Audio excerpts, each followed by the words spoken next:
Hi everyone, my name is Ben Wright, Human Cartoonist Extraordinaire, and welcome to the first session of The Bookwalker, Thief of Tales. Yeah, I've been very excited to play this game for the last month or so, since they released an awesome trailer that does not appear to have anything related to the actual gameplay. It's a very deceptive trailer, but I tried a little bit of it, thought it would be fun for the stream, and I'm really looking forward to it. I like the aesthetic, I like the concept for this dystopian fantasy world. I really think we're going to have a good time with it. I'm not going to waste any more time. I want to dive into this game, so let's check out The Bookwalker.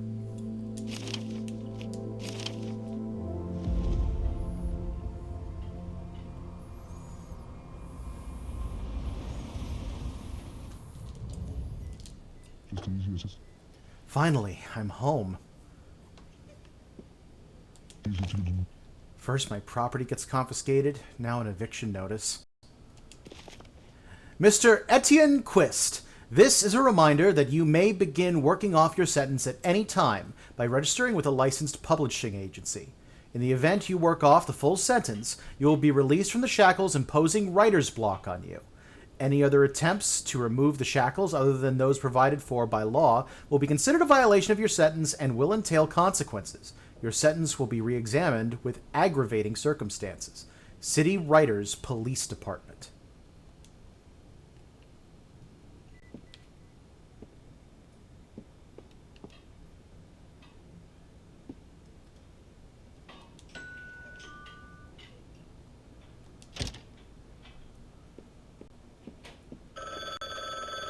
Get that in a second.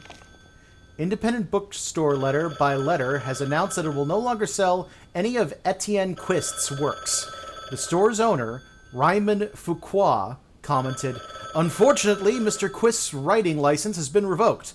We sincerely apologize to his fans as Mr. Quist's books enjoyed a certain popularity. I do hope that Mr. Quist can solve the problems he is facing and that we'll have his books back on store shelves as soon as possible."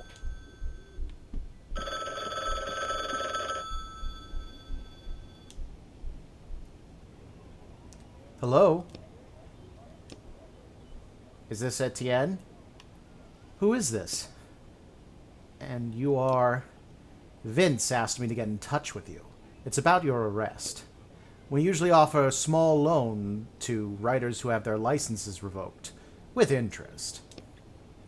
Once you get back on your feet, you can... That's not why I was trying to find you. I wanted to know... I've heard you can break writer's shackles. Is that true? Breaking writer's shackles is one of the most highly punishable crimes under writer's law. Let's say we can. However, the price for this service varies on how complex the shackles are. Are you the standard 2-year kind?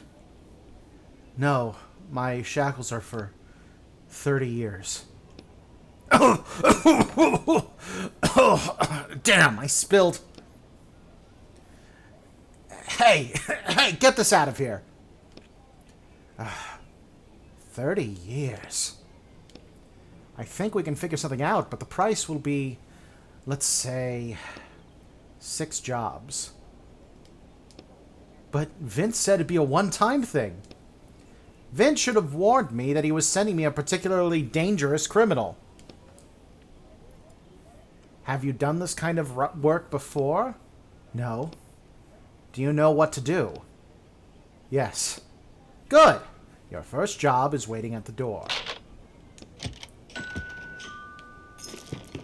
They didn't take the portrait of Frederick because they thought it was a fake. Before I do anything else, I'm going to explore the house. I kind of just advanced the plot so we could, you know, not have to listen to the ringing. Hey, my bedroom. The neighbors across the way moved out recently. It's too early to go to bed. I have work to do.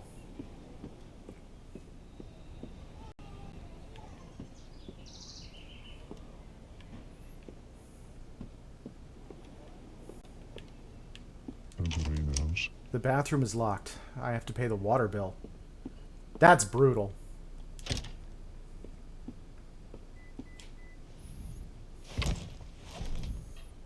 it's easiest to get a new one. I need to put this on the desk. Don't leave the door hanging open if you're doing something illicit.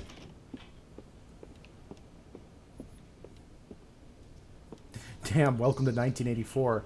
You're not wrong.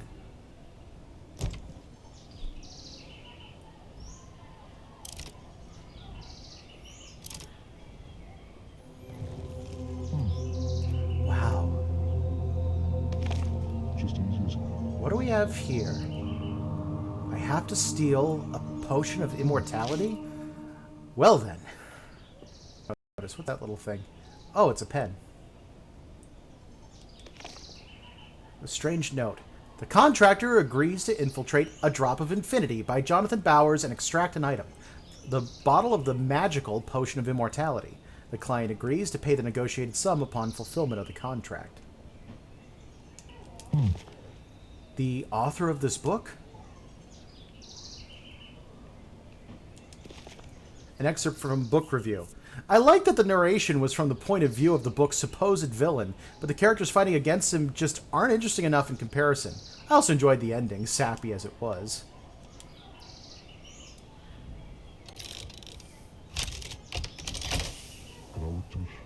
Looks like this is where the stolen item goes.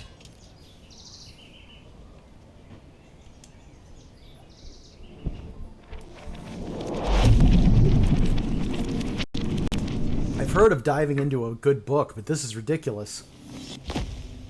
Ugh! Oh, damn it!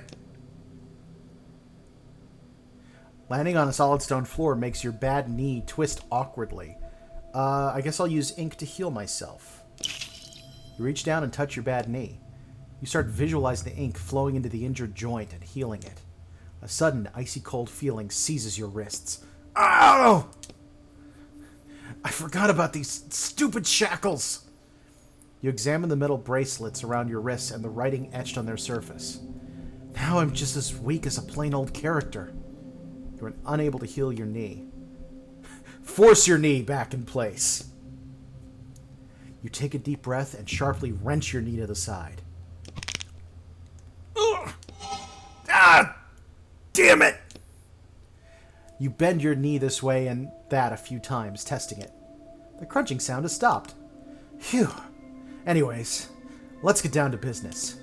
I need to find the potion of immortality and take it out of here. I see so many historical people and fictional characters with beards like that, but never anyone in real life. It's a good look. And this is how I always wanted to dive into books. Haven't we all? Alright, let's see. Nothing left. Nothing but bones left. No potions. Take the mushrooms! It's telling me to examine things in the inventory. They don't look edible. There's absolutely no reason to risk it. Protruding stone. An old note. If you're lucky, they might test a potion of immortality on you. What is there to think about? Just say yes.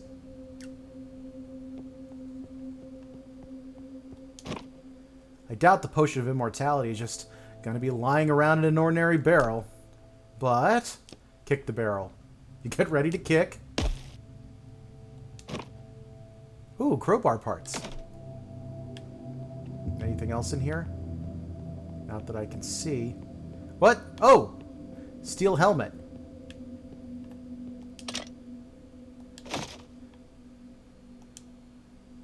Whoa! 2 heads?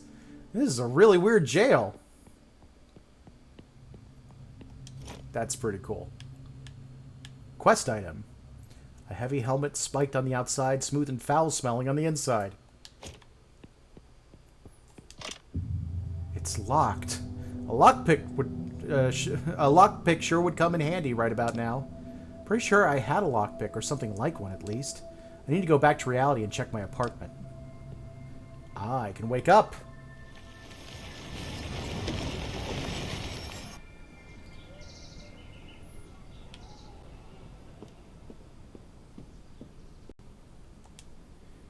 Lockpicks. And here's a lockpick. Dive back in.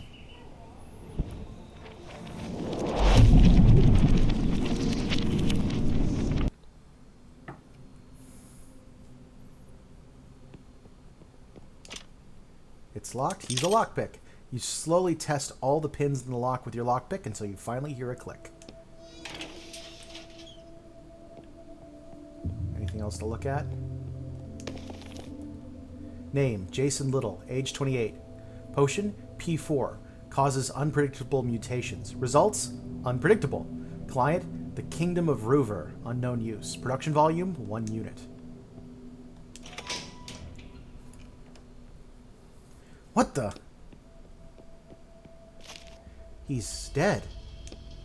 Your gaze travels up to the wound on the walker's temple. That looks like a bullet hole. The capsule around the dead man's neck starts vibrating, and you hear a soft voice coming from inside it.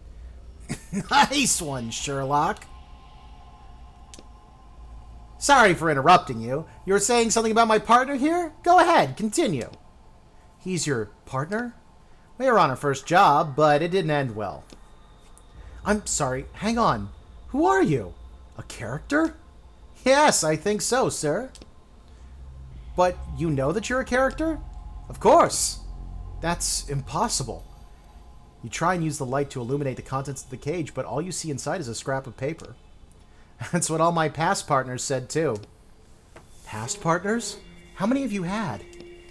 I don't mean to brag, but apparently the walkers were very interested in my abilities. I fetched a considerable price, and quite frequently, too. And then I ended up with a partner who died. Right. Fortunately, I was then found by a new partner, and we started working as a team. Wait, are you calling me your new partner?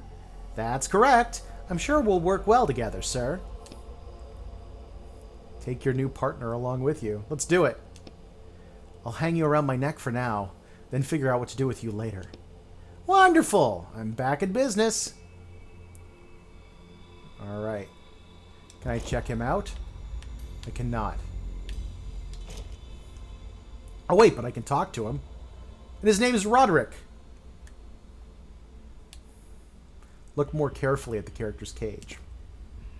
Take the cage off your neck and start examining it again. What's wrong? Your cage reminds me of something. You turn it over and over in your hands until you happen to glance at your shackles, where they're sticking out of your rolled-up sleeves. That's it! Your cage is made from the same metal as my shackles. And what does that mean?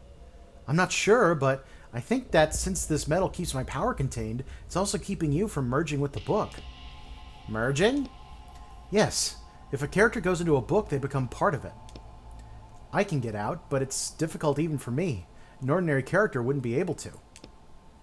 They'd also be influenced by the plot and forget about any intentions of their own. So this is a convenient way to transport characters. Definitely convenient. Taking a character out of a book without a cage like that would be a serious crime. Glance instinctively at the bottom of the cage and notice a new inscription. Serial number, 27 of 200.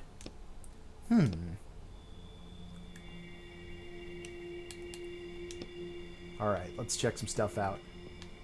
Can't look at him. Oh, I can run. Good. That's important. See a key lying in on the metal grate, surrounded by clouds of searing steam. Try to grab the key. Ah! Holy crap, that's hot. Shout in pain, the key falls out of your hand and down through the grate. A faint clink echoes from down below.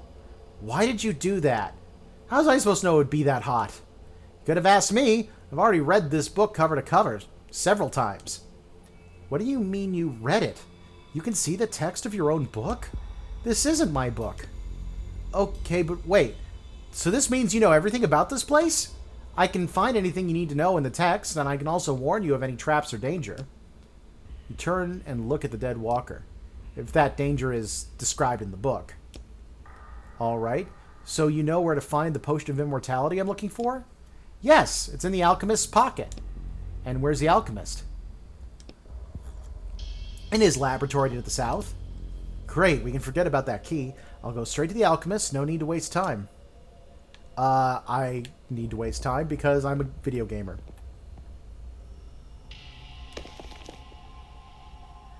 Name Brian Little. Potion tested Gigantus 1.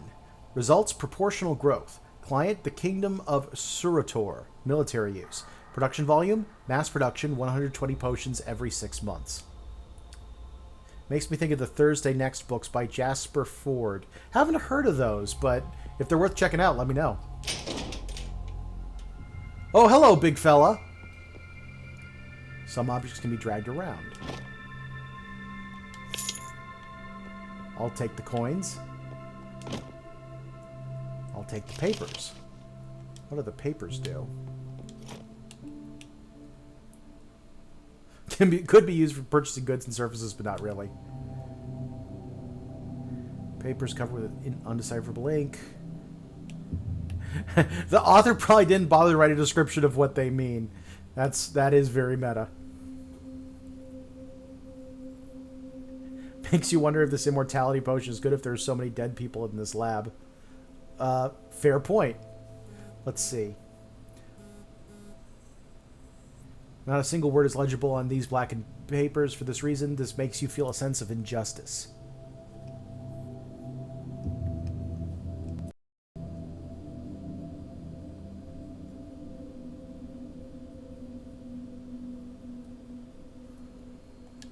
All right, let's see what else we got. Can I look at the big guy? The one problem with this is that the controls are a little clunky. Oh, right. I actually remember how this works. I can...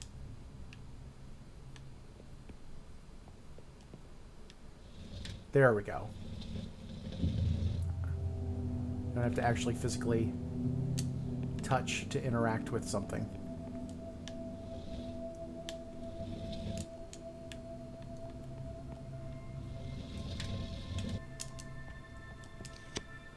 There's an ordinary power cable running through the hole in the wall. Hold on. What's a power cable doing in an old-timey jail? That's the book's big twist. I didn't want to ruin it for you. Feel where it leads to. The cable extends far into the darkness. What's back there? You have no idea. I need pliers to mess with it. I'm going to wait for a bit.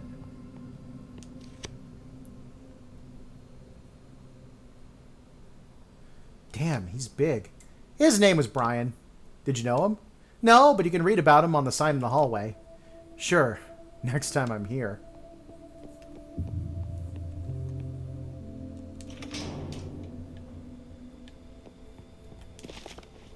Name George Hamsterfell.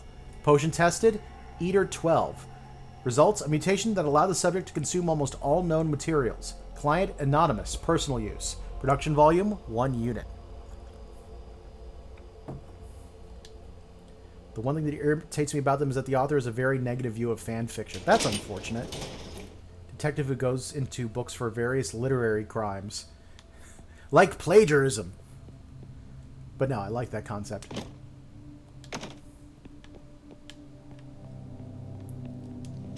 The bed and mattress have been chewed straight through.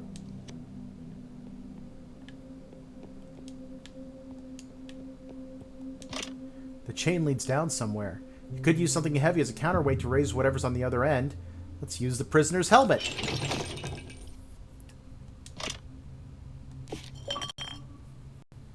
I got an achievement for that. Use 5 items and dialogues. It might be counting the previous test game I played. Whoa! Did not mean to go down yet.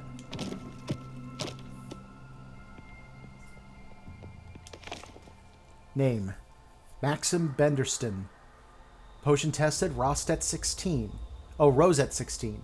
Results, partial restoration of limbs, but full immortality still not achieved. Client, no data. Production volume, no data.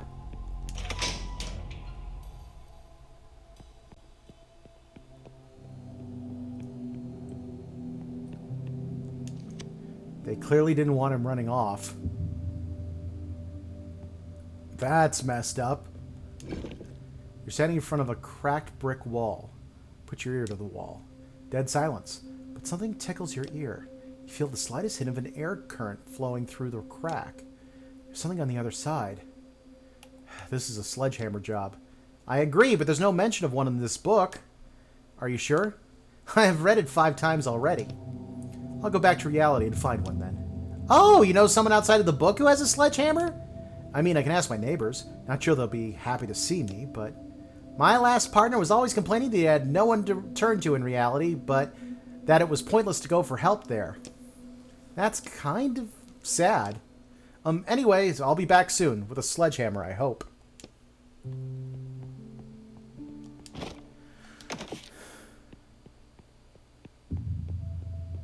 Alright, let's wake up.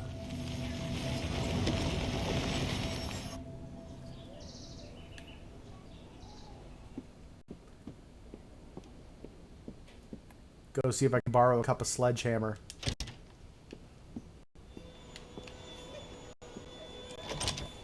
The kitchen is still a work in progress. It's been months.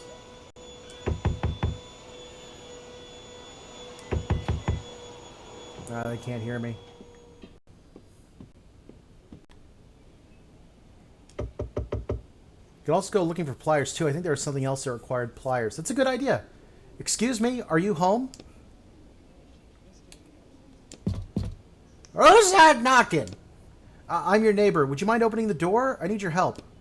Yeah, right. I'm no idiot. Get out of here before I call the police. All you unsavory types hanging around. I just wanted to ask you, do you happen to have a sledgehammer? Sledgehammer? Yes, there's a stubborn nail I can't hammer in. What kind of nail is it that you need a whole sledgehammer? It's a really big nail. Nothing but a sledgehammer will work. I just need it for a few hours. I promise I'll bring it back safe and sound. Damn. Fine, let me go look.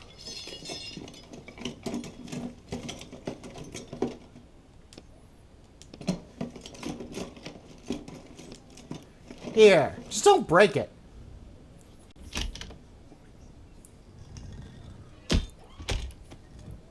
Sweet. Now, where would I potentially find pliers? Let me check in here first. Anything that resembles Oh, I can look at these. They took all the manuscripts too. Nothing but empty boxes left.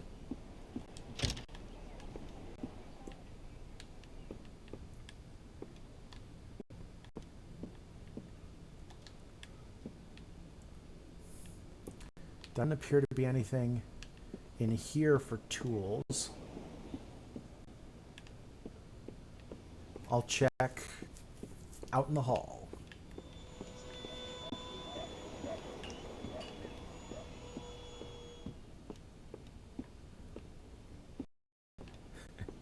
I like number 15. They're fun. You just like that I went with crazy old man voice. I like that 15 actually just has a sledgehammer hanging around in their apartment. What, don't you?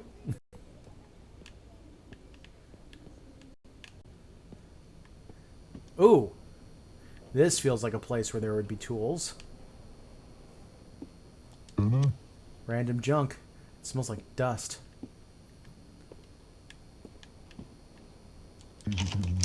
It's locked. I'd need a key. Oh, I wonder if I can get that key that's in the grate and I could use it in the real world. That'd be wild.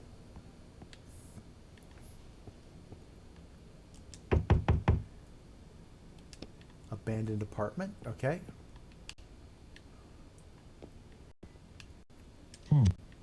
See people hanging around there all the time lately. My guess is I'm going to need to find a way to get a key to get into that locked space in order to get the pliers. Oh good, I can run.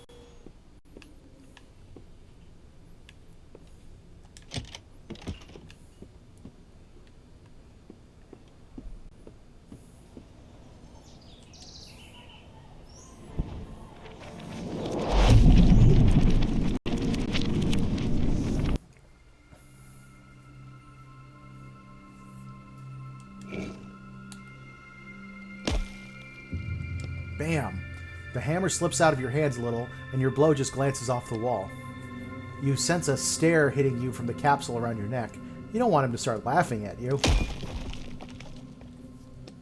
You hit the wall more confidently this time. The blow smashes through the wall, widening the gap enough for you to squeeze through.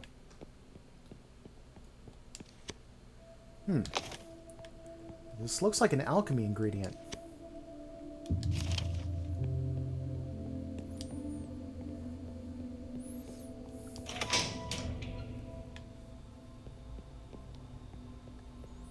Cell block exit.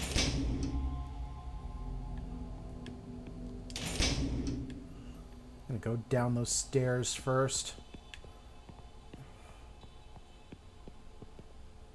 I feel like lending a sledgehammer to someone you think is a criminal who wants to get into your apartment is a bad idea. That's kind of true. And green salt? Yeah, green salt. You know, there's Himalayan pink salt. Why not green salt from Florida?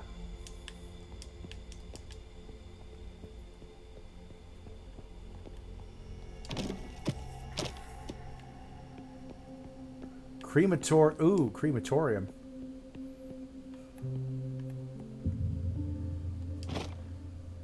You see a worn-out old workbench. You can make tools here if you need to. Wonder what that means. Urn of ashes.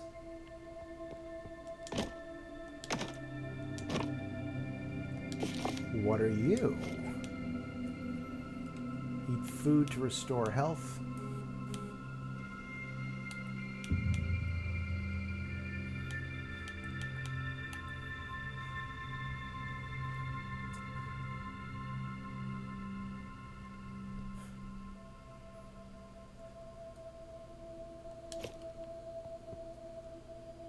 Green plant-based salt. Why would you need plant-based salt? You can get it from the ocean. And it's low in sodium. It's salt! It is sodium! What's my chat even talking about? Greg, it seems the alchemist has sped up work on his potion. The corpses are hitting the floor one after another. Stay for the night shift tonight. He promised to pay double. Boiler room upper level.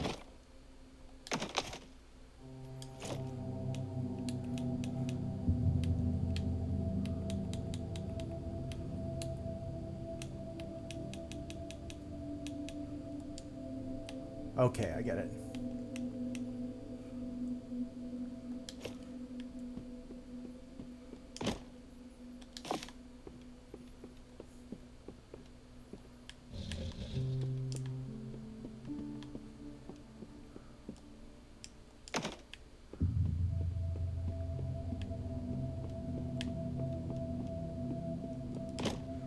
This hatch leads down to the boiler room.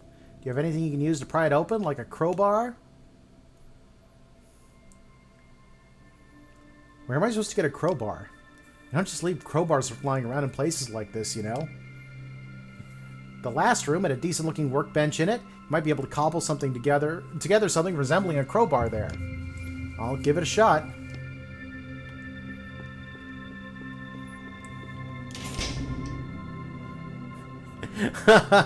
There is a Wikipedia discussion happening in chat, and I love it.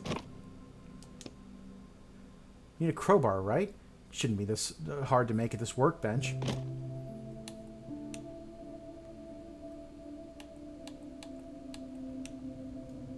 Oh, I can make pliers. But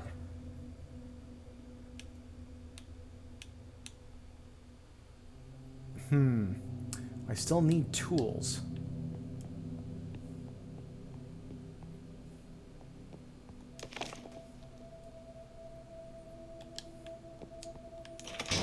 Oh, wait. Oh, I'm dumb. I just spotted the key.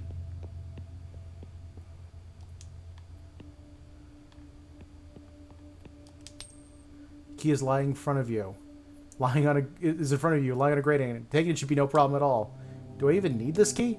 It opens the front door, which is the only way up. So, you need it.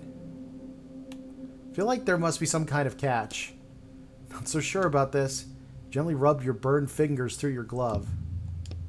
I can check in the text if you want. Are you sure it's cool now? I mean, it was hot not that long ago. Alright, can you check just in case? Of course, I'd be glad to. You roll your eyes. Here it is. The key isn't hot. You should be able to pick it up just fine. Great! As soon as your fingers close around the key, a wild howling echoes up from the depths of the jail. Your hand shakes and the key, as though waiting for the opportunity, falls out of your grasp and down through the grate. Ah, who the hell is that? It's better you don't know. Oh, that's annoying. But at least I didn't get injured. Trying to run. There we go. I bet it's the guy who ate the eating potion. Oh, that's interesting. I might be able to use the lockpick for this. Let's find out. Since I don't have the tools to make the thing.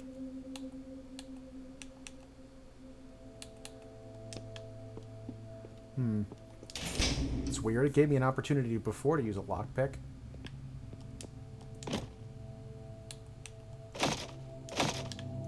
Alright, I need to find tools before I can do that.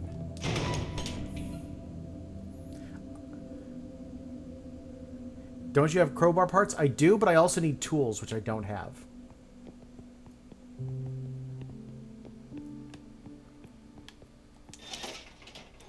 Ooh, pieces of metal and bread. Alright, what did I just get?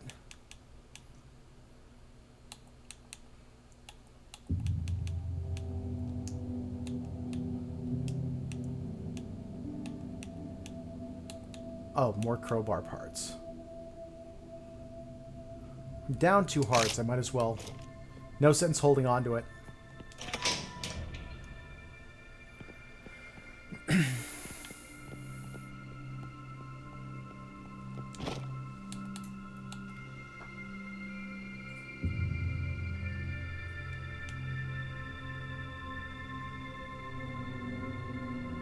Let's find out what ink extraction does. Oh, enough to craft a bottle of ink.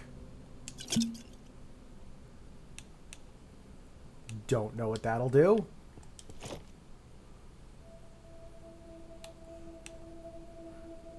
Tastes terrible, but restores your ink supply.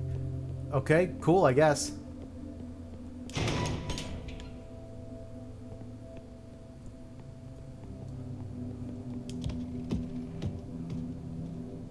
Watch out! Huh? Did you hear that? What are you talking about?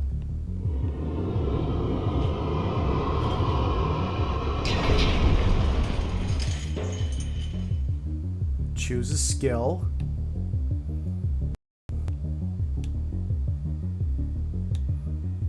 So there's combat in here. Interesting. Let's slash. Enemies' next move is displayed above them. Enemies will take action once you've taken yours. Ow!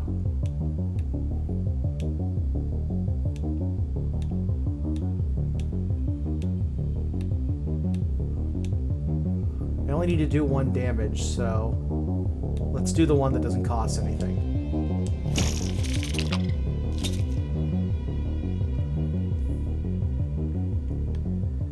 You are amazing. Thank you. You alright? Did that thing frighten you? No, I'm not. I've seen more of those spiders than I can even count. I just don't quite understand. What's a giant spider doing in this book? It's not in the text. It's an ink eater. They're found in books, but they're not part of the plot. The older the book, the more likely you are to run into them. Why do they look like spiders? Apparently, just to scare... they can actually take on any form. Even human form? You shudder again, more intensely this time. Let's not think about that. I hope there aren't any more in this book. I do not know if I have a limited... prisoners' helmets. How many people have been here? That's the cell block I came out of, I believe.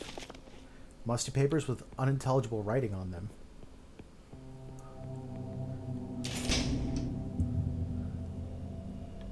That's what I thought. Main entrance. Cell door. Somebody moving.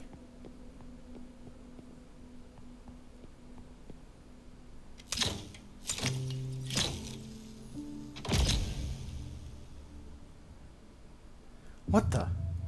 I I told you about the big twist in this book, right? Hold on, where's the alchemist? Is that him on the chair? No, the alchemist went upstairs while you were busy digging around. Fantastic. Test subjects and results for test number 26. Subject 124 deceased. Subject 125 deceased. Subject 126 deceased. Subject 127 deceased. Subject 128...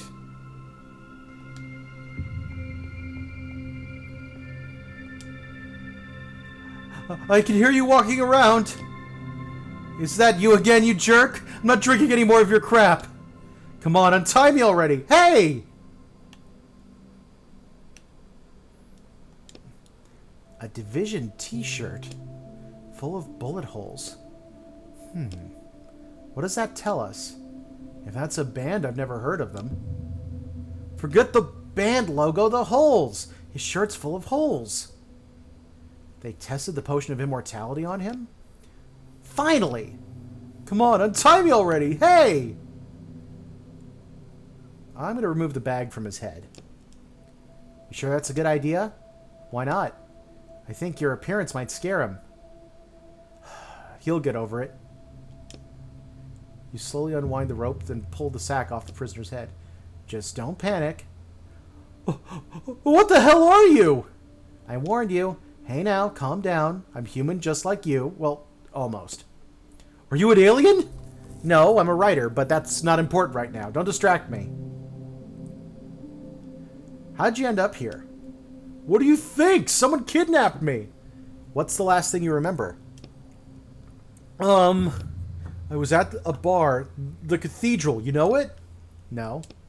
The owners paid a hell of a lot to have the guys from Riverside recreate St. Bernard's Cathedral. Nowadays, every jackass with some cash wants to recreate something.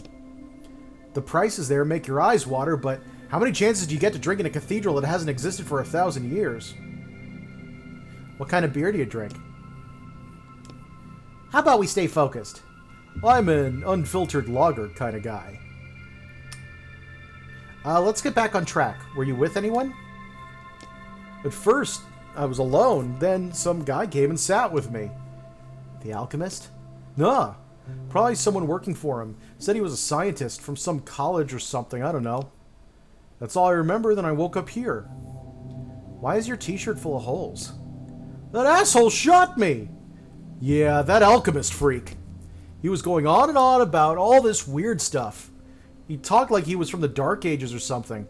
I couldn't understand most of what he said. So, what did he do to you? Gave me some nasty drink. Tastes like... Ever tried Orange Bowl? No? Well, it tasted a lot like that. Was that product placement just now? Did they get paid to put that in the book? Come on, focus. Anyways, he forced that potion down my throat, and then he shot me. I'd never felt pain like that before. It was like my whole body was... He shot you. You look at the shell casings on the table. With 47 caliber bullets, but you're still alive. Guess that never occurred to me. Where are you going? Don't leave me here. Can I actually untie him?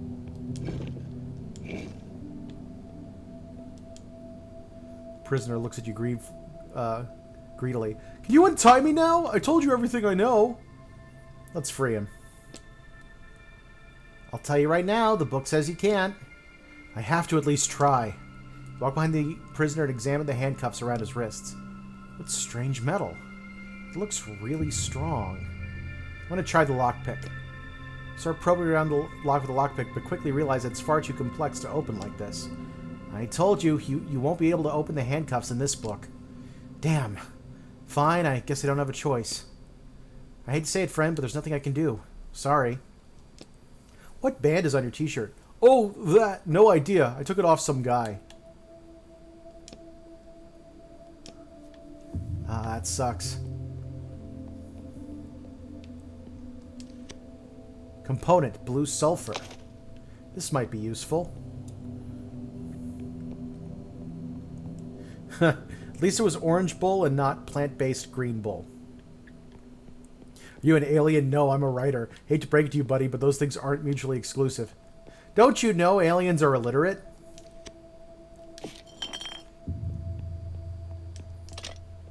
The ladder can only be lowered from above.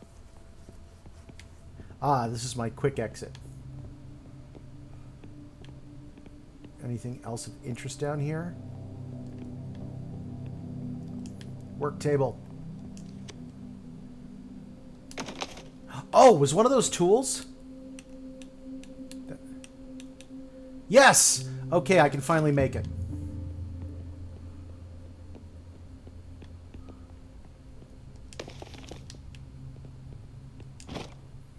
A gun case. Missing a gun. I knew I'd missed something.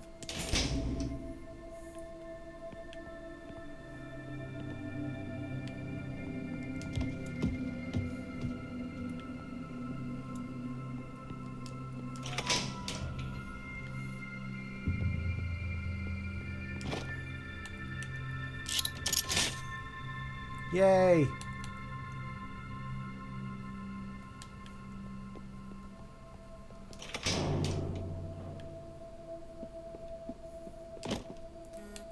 Try the crowbar.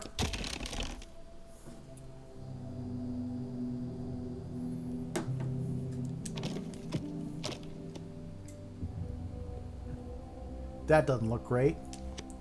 Hey, pieces of metal. Better than I thought it would look. There's something in the furnace. It's a crystal. Stop it with the spoilers already. I want to find out for myself. Fine. Your arm definitely won't fit through the bars. Don't want to risk melting the crowbar. Let's try ink first. You let a drop of your blood, ink, fall onto the bars. This tiny portion of the world is now under your control. Are you sure it's a good idea to use ink with those shackles on? Ah! The shackles start burning you with cold, but you finish your work before they can do any damage. I can handle it for a little bit. You pull the bars apart with your bare hands. The bars move easily, bending to your will. Take the crystal. You'll never believe it! There's a crystal in there! Isn't that something, Roderick? Huh? Roderick? I've decided to call you that. It has a nice ring to it. Excuse me! I have my own name, you know. But you said you don't remember it. I never said that. So you do know what your name is? It definitely had the letter H in it. Hugh? I'm not sure. I don't like the name Hugh. You're Roderick now. Maybe I would have been better off staying with my last partner.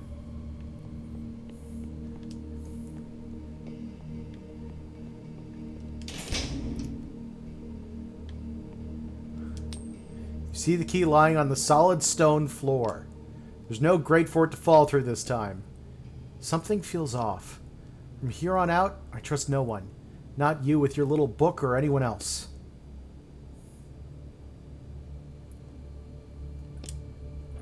Take a deep breath.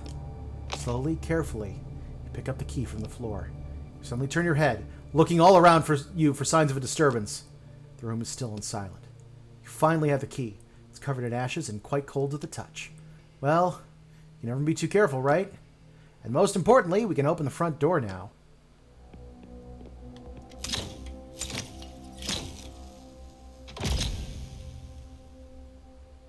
What the? Again? So it's not a real jail? It's real, but... No! Stop! No spoilers! Fine. I like that I'm in this life or death situation where I've dived into a book. More pieces of metal. Excellent. But I don't want spoilers for the book. Container filled with bullet casings. Containers filled with ashes.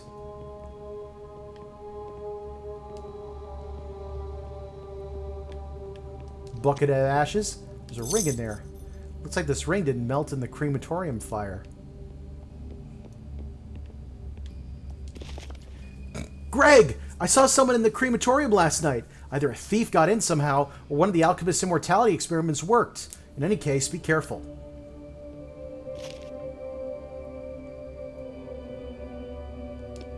What's up? You sensing something again? Yeah, whatever's up ahead is not pleasant. If you have anything you can use to heal yourself, I'd do that now. Got it. Ooh, interesting. I'm going to backtrack for a minute.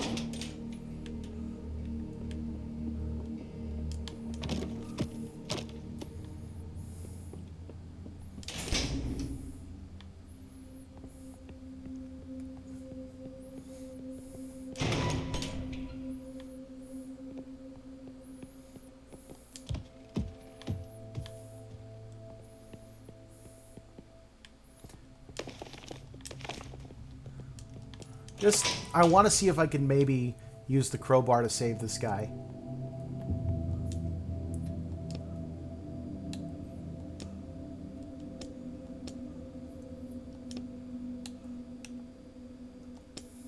You wind up and hit the chain between the handcuffs with your crowbar.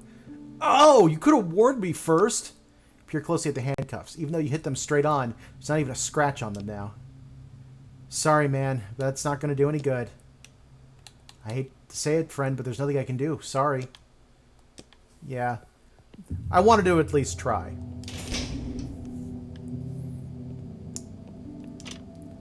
This is the exit. Lock 2, of course. The key fits the lock perfectly. About time.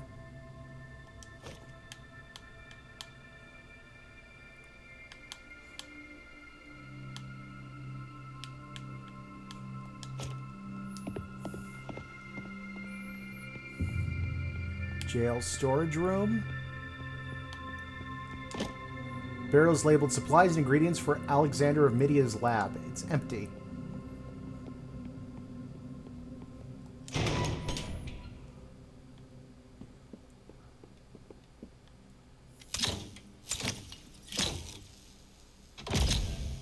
Ooh, that doesn't look good.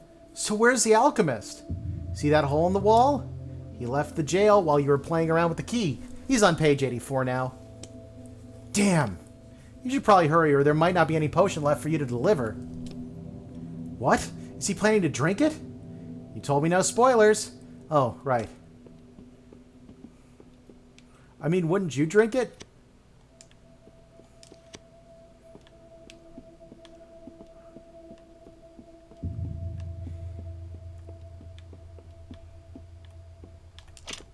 See an alchemy cauldron. There are various containers and books scattered around it.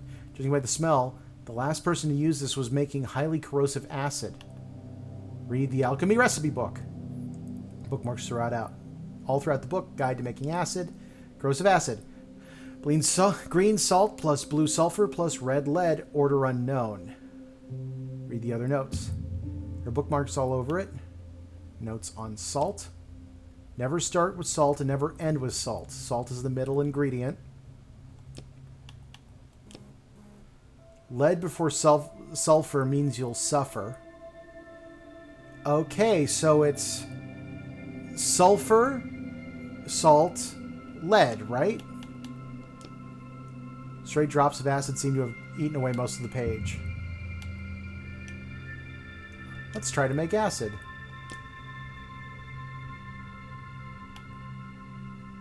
Sulfur, salt, lead is what I said.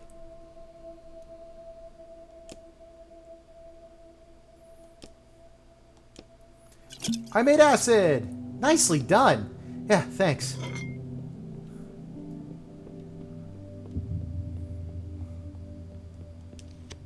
Ladder is blocked with a metal beam. What? Could I have... Bed is neatly made. Looks like no one slept in it. Puddle of acid. Someone melted the wall with caustic acid. It seeped across the floor, and there's definitely no way through. Laptop. Chemical spattered laptop sits on the table. Do you know how to work this? I've come across them in books before. They're not complicated. Examine the desktop. Desktop wallpaper is an ancient portrait of a woman. Caption underneath it says, Victoria Breminski, daughter of Esmond III, Bremen Museum, 1201. The only thing he has installed is a browser. That's it. A what? It doesn't matter. Only 2 tabs open. First tab. Bremen burial sites, 12th century. He was looking for ancient burial sites. 1 to be exact. The grave of Victoria Breminski. She must have been his lover. So that's where he went in such a hurry to go resurrect her? That's why I keep telling you we have to hurry. But, I mean, I wouldn't really mind letting him reunite with his lover. We don't have time for that. Emails between him and his boss from a month ago. He was trying to convince them to give him a gun. He said it would make it easier to see whether or not the potion of immortality was working. For 'twas hard indeed spilling blood with a blade, a most trying and foul business. How practical of him. So they let him use a gun in his experiments? Since there is no way to escape to this laboratory, I imagine his boss didn't see a problem with it. You mean there was no way to escape, right? Look at the melted wall. Well, this is a search history. Online driver's ed classes, plus a whole bunch of chemical names. To be fair, chemistry has made great strides over the last 1,000 years. Oh, I have clues. What are those? Oh, I can zoom. That's what that is.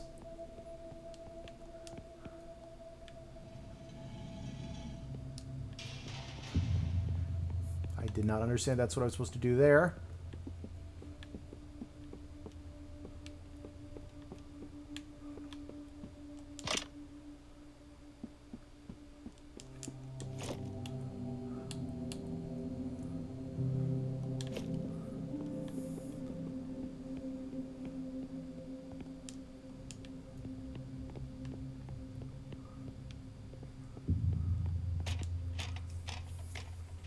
Oh, can I free the guy?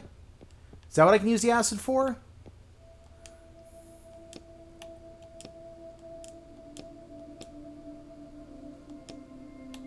It's not giving me the try. Hey, gave it a shot, buddy.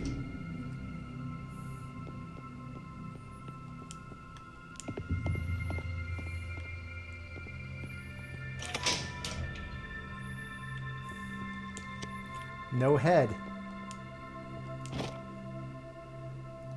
More metal pieces.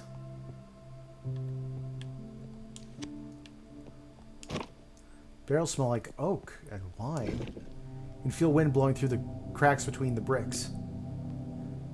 Looks like someone walled off the entrance to the lab from the inside.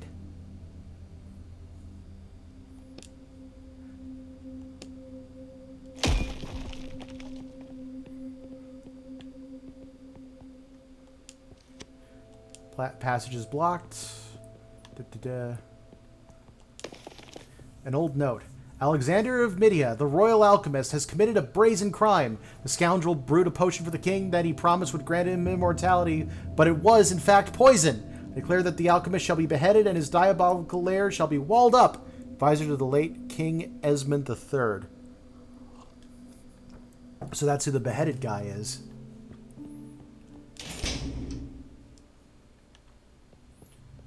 Assembly area.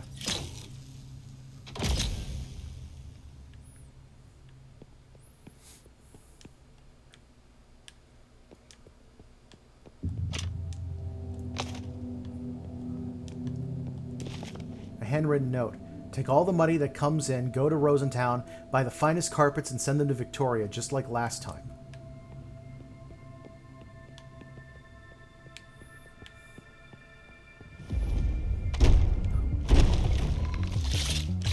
Oh, that does not seem good at all.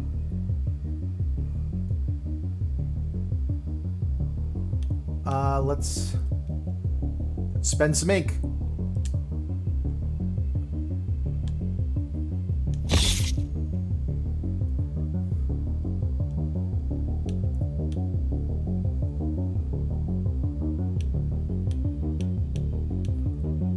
Let's stun them again.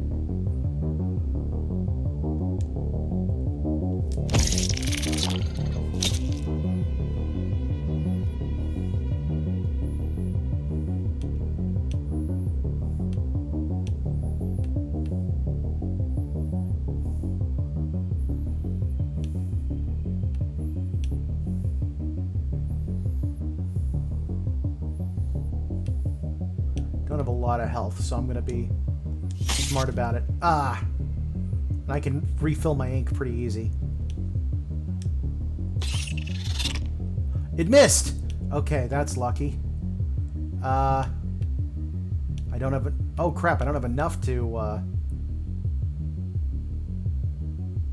Alright, I'm gonna get some resources back.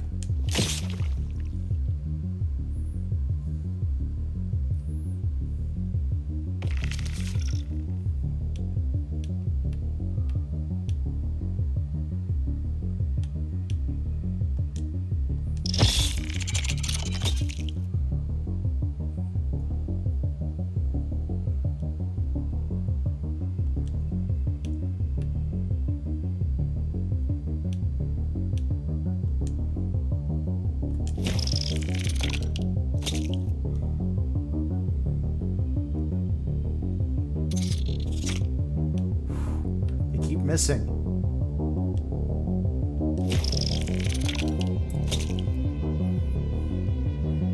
This guy took the potion of immortality 1,000 years ago and has just been like upgrading the lab around himself while walled in. Yeah, sounds about right. What a good way to overcome your fear of spiders fighting against...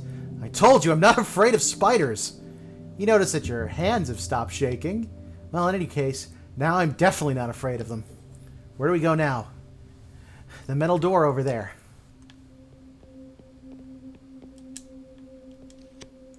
Full of random stuff, bricks and planks.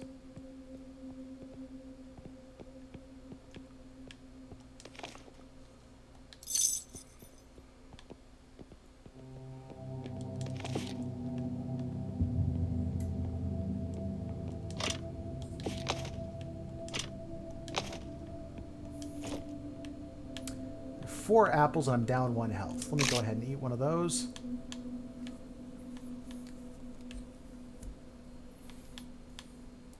Do I have enough for the pliers? I might.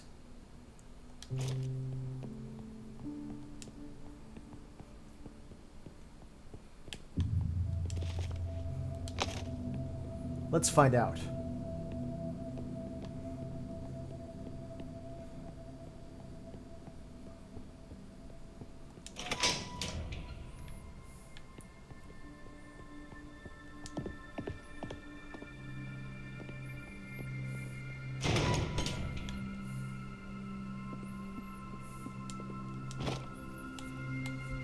No, I'm missing rags. Where do I get rags?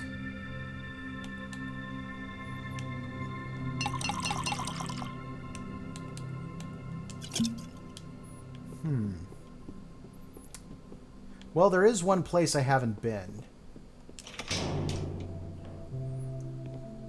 I know where I'm supposed to go now. And I'm fully healed up, so...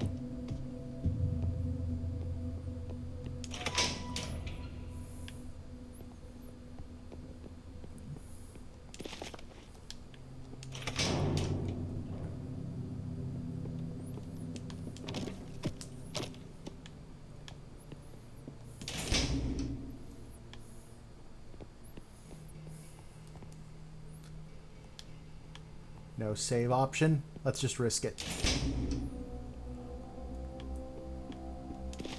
An old letter. All the stored jewels and food shall be given to Victoria of Broman, daughter of Esmond III, within 3 days. Alchemy Master Alexander of Mydia.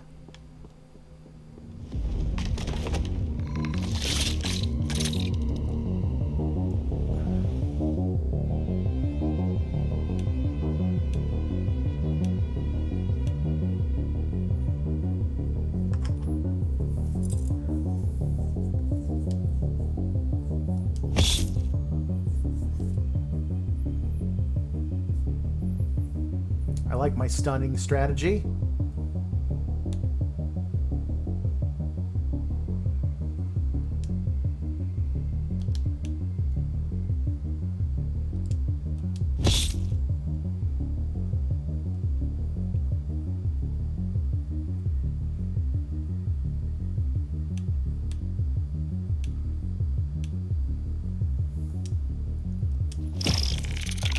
One's down.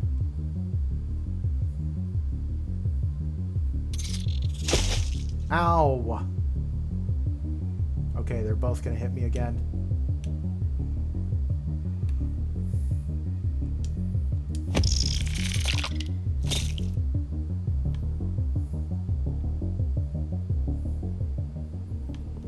That went reasonably well. I think this ladder goes to the top floor. An ornate chest in among the ordinary wooden boxes catches your eye. You grab the lid, but you can't lift it. I think it's locked. Let's try the lockpick first. Lock is simpler than you thought it would be. It opens almost instantly. Ooh. What is that? Jewels!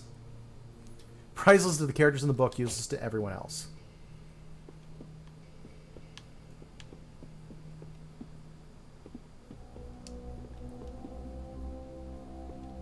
Think you might be able to find rags in the real world? That is an interesting question.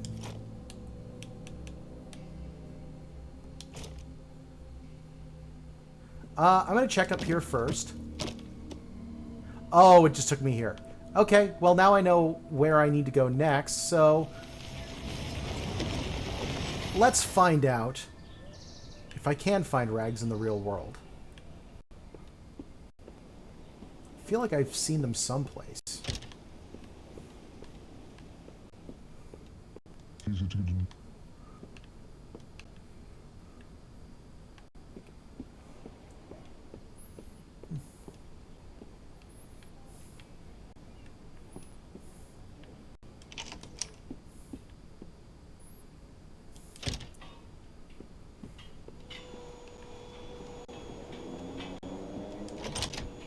Please attention.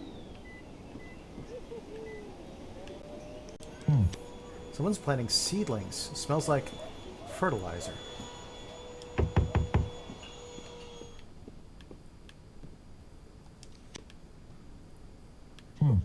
Old stuff that belonged to the previous residents. Nothing in there that I can look at. Factory wasn't here yet back when put up for this building. Let's see. No rags, no rags. Please attention. Please attention.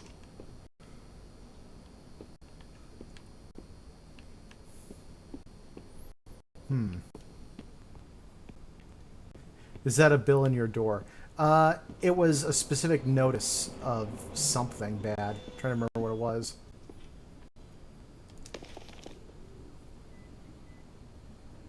Yeah, basically telling me how to work off my sentence. Yeah, I'm not seeing them... What the...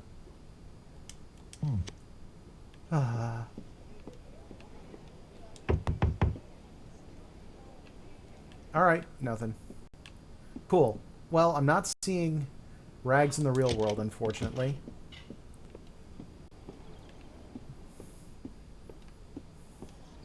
I think I've been pretty thorough leading up to this point.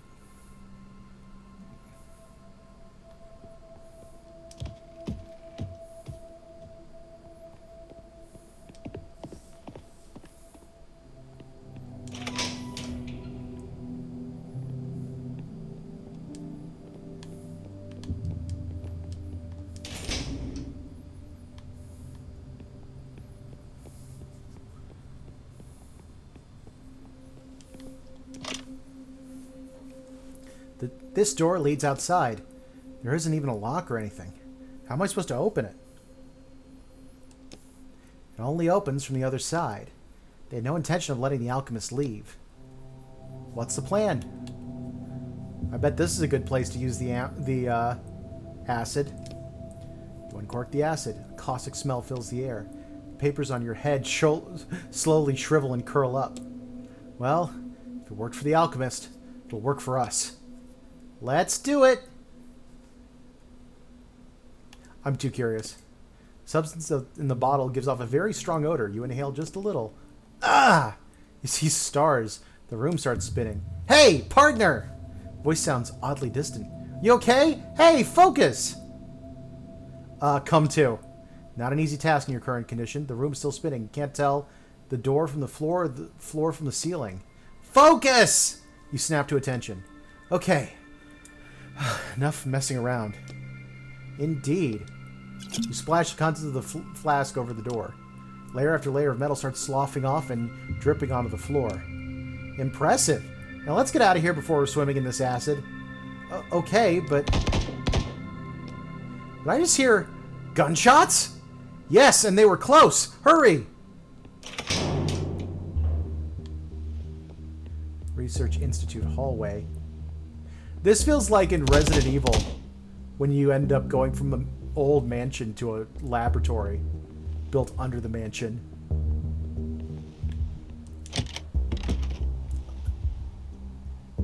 Holy crap!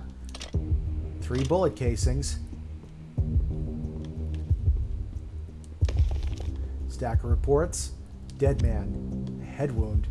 Monitor.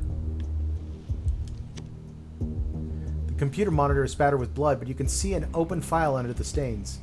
I want to see what this is. I'd advise you to hurry or we'll lose the alchemist. Read the half-written document. Report. Date 4/31/45. Progress on potion A1. Potion of Eternal Life. Attempt 344 conducted by the alchemist yesterday was unsuccessful. The subject's body has been destroyed. We only have 4 subjects left. We are going to have to put our research on hold for roughly 2 months. The alchemist has stopped obstructing the process. I think he's getting close to... Report ends here. Looks like they thought he'd just hand the potion over willingly. I advise you to hurry or we'll lose the alchemist. We got time. Open the email client. 3 new emails. The rest is all spam. An invoice from Reversi. Final invoice for all work performed between January 2042 and August 2045. 1. Near-atomic environmental restoration for Project Jail. Total area of 3,519 square feet, $14 million. 2. Near-atomic human restoration sample severed skull, 1403. 47 resurrection attempts, 18,300,000. They tried to resurrect the alchemist 47 times? He cost them a pretty penny. Rest assured, everything is going according to plan. Yes, Reversi services ended up being more expensive than you expected due to additional attempts to reanimate the alchemist. But you will recoup these expenses in full. We have already reconstructed the jail. The rest is simple. Wait for the alchemist to rediscover the recipe for the potion of immortality. We are currently working to accelerate our access to human subjects. We should have seen it coming. Evil rich men who want to live forever. It's a pretty tired theme, even for a book as old as this. I can't disagree. I understand how important this laboratory is, and I can assure you that John has my full confidence. He was a security guard at By Larry's head office. Before that, he was my personal bodyguard, so I literally trust him with my life. P.S. About the new doors between the science office and the testing facility. I assure you there is absolutely no way to open them from the inside. With locks like these, you'll hardly need John. Nothing interesting there. Okay. Very interesting stuff. This book sounds awesome. Now, should I move towards an active shooter situation? He's alive! Or I guess not. The guard is already dead. A visitor registration book filled out in neat handwriting. Nothing else in here?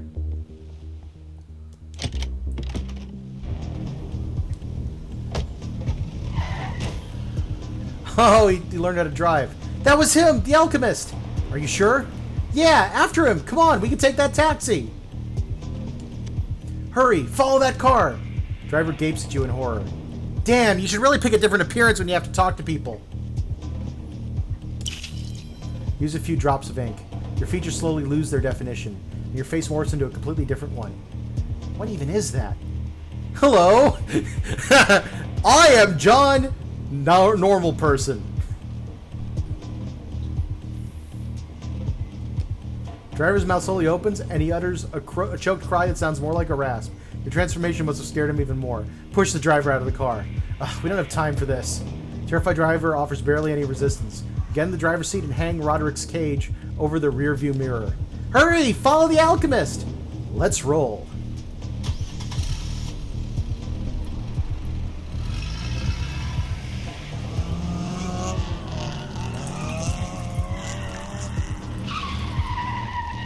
One epic chase scene later.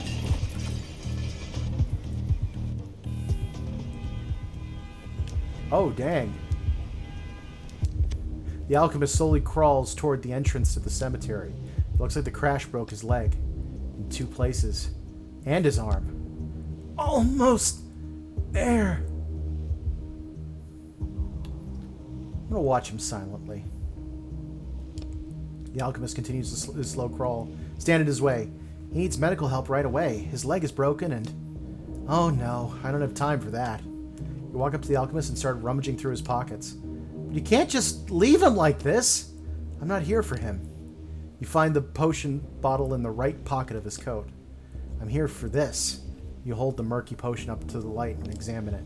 Well, that's done. Victoria. I'm not Victoria. My name is Etienne. I'm going after... He's talking about his lover. I'm almost there. This alchemist stubbornly continues crawling his way towards the cemetery. His lover is none of my concern. You do realize that if you take the potion, it'll disappear from the book forever, right? He succeeded in resurrecting his lover so many times, over and over again, every time somebody read the book. And this cycle will be broken. This son of a bitch literally killed dozens of people for the sake of his experiments. But he's still a human being. He's a character in a book, written by someone. He's not alive. I'm sure there's enough of the potion to go around. My orders are clear. Bring back the potion. Not half a potion or a third or anything like that. But your orders don't say anything about it being full, right? I'm not risking failing this job just to save a fictional character. You do understand that the alternative to what I'm doing right now is literally 30 years of hard labor, right?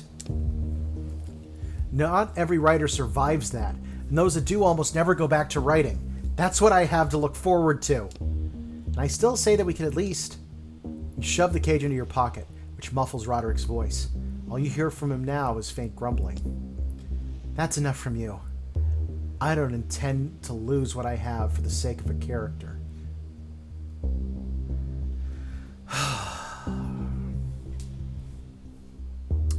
I'm going to risk it all. Because I kind of agree with Roderick. Let's see what happens. Are you sure this is a good idea? If I try and trick my client, he'll terminate my contract. Then I definitely won't be writing for the next 30 years at least. Roderick mumbles something from your pocket. Fine. Just right over the trash can and find an almost empty soda bottle inside. This will have to work.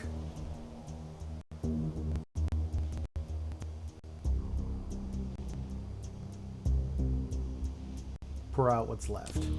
You pour the rest of the soda onto the ground.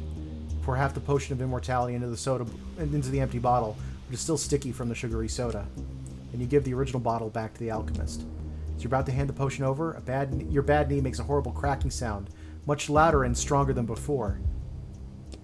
Damn! You suck in a breath. The bottle tumbles out of your hand. Time seems to slow down. Watch out! The potion continues its flight, and you fling your hand out, but there's no way you'll get there fast enough. The potion makes a clinking sound as it lands on the alchemist's head. Ow! It clinks again as it bounces off him and flies back up into your hand. Whew! Caught it! What the hell? That's not how physics works. Phew. I guess I should probably see a doctor about my knee. Finally give the other half of the potion to the alchemist. The spark returns to his eyes, and he reaches up to take the potion with a trembling hand, one that isn't injured. Sorry for... He doesn't seem to hear you. Leaning on the wall, he slowly makes his way toward the cemetery gate.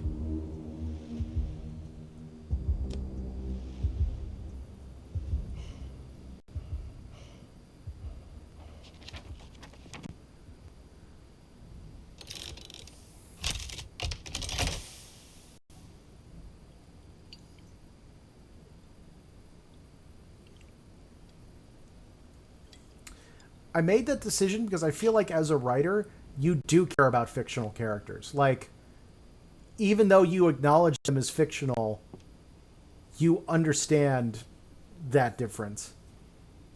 Like,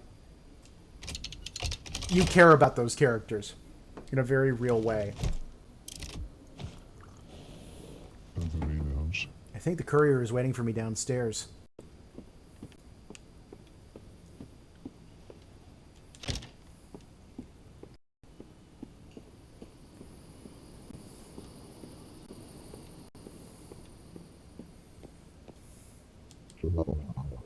Did you get the item?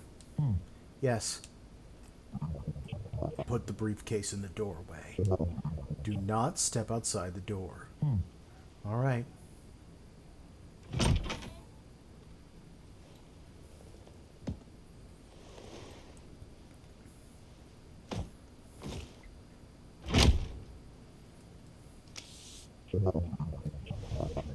Here's your payment. We'll be in touch. I need to get some sleep now. I'm exhausted. Can I... guess... Must be from my room.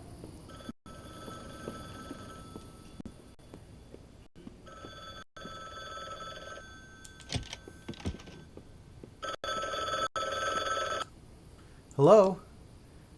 What did you deliver to me? The potion of immortality, just like you ordered.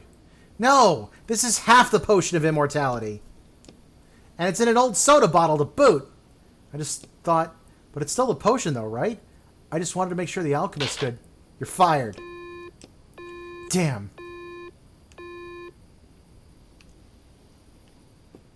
Well, apparently there were consequences. Well, well, well, if it isn't the consequences of my own actions.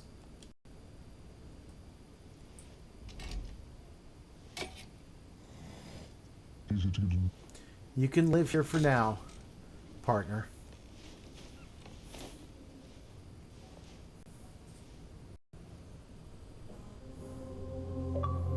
Two weeks later.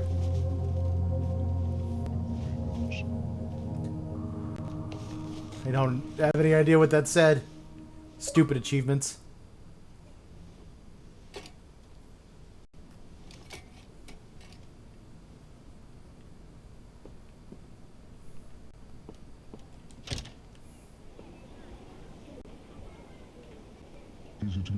Oh yeah. I jotted down a few ideas for my skills. Ooh!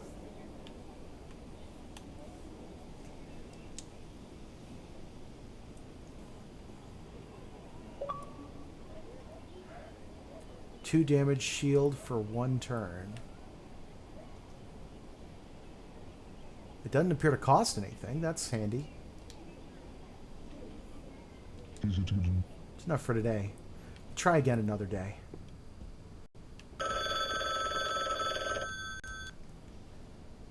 Hello? Oh, you finally... Mr. Quist? Etienne Quist? Oh, yes. I'm calling from the Writers Police Department. This is a scheduled call? Okay. Have you selected the publishing agency where you will serve your sentence? Not yet. I'm still deciding. You do plan to begin working off your sentence, right, Mr. Quist? Yes, of course I do. Just wanted to take a little break before... We urge you to choose a publisher quickly. We also recommend Morok as the most suitable publisher for you. Sure, of course. You have the opportunity to shorten your sentence to 28 years if you can prove yourself to the management. Next question. Have you associated with any other writers since your arrest? No. I know it's not allowed. Very well. One last question. Have you engaged in any illegal activity in the past month? Of course not. Noted. Do you confirm that your responses to this survey have been truthful? Yes. Thank you for your time. Have a pleasant day. Goodbye. New book announcement. Andre Duvall wanted to live a quiet life, get a good job, start a family, build a small house in the suburbs.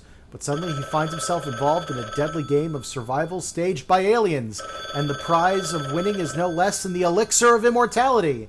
A brilliant novel full of live action that literally spills off the pages right into the reader's face. What absolute trash. And these are the kind of writers we're selling the items to? Hello? Hi, Rich. Can you take another order? Oh, it's you? Another order? I'm ready. Damn, you're not Rich. Sorry, wrong number.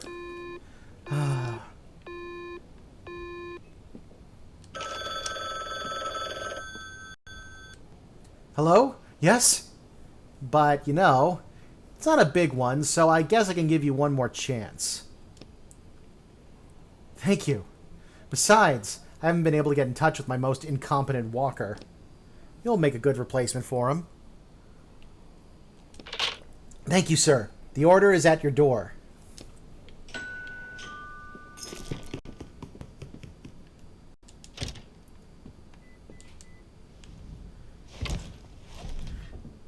It's easier to get a new one. I need to put this on the desk. I love it. They don't give you the option to lie about illegal stuff.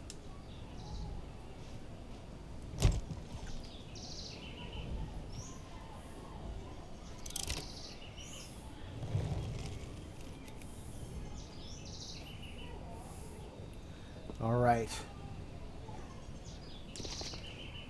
The contractor agrees to infiltrate the spark of a hammer by Torben Zakinski and extract an item, the Hammer of Thor. The client agrees to pay the negotiated sum upon fulfillment of the contract. An excerpt from a review. Solid work, even though it seemed like it would have the imprint of a pure publishing project. What else would you expect from a heap of myths wrapped in the sparkling coat of a new look? I confess, I wouldn't have imagined that some bright mind would be able to pick out even a shred of relevance from such ancient material. Screw you! Like, myths are great! Maybe the book is so bad because the writer only got half the potion and in a terrible bottle. Oh, that's cool. It opens up the entire bottom. Before I do that, I'm going to poke around a little bit, see what I got. Amanda gave me back some of my things.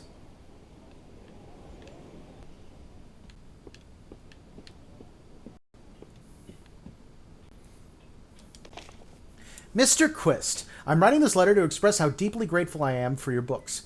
In all of modern literature, I never thought I'd find such interesting, truly lifelike characters with unique flaws and virtues, but in your novel, I don't even have the words to describe what it makes me think. I just give it to all my friends and insist, no, demand, that they read it. The world of books is truly worse off without you, and I hope the misadventures you're experiencing won't dull your desire to write. Our whole little book club is waiting expectantly for new works from you. Sincerely, gratefully, and with love, Edna Rabier. Eddie and Quist, please ensure that you are home tomorrow from 8 a.m. until 8 p.m.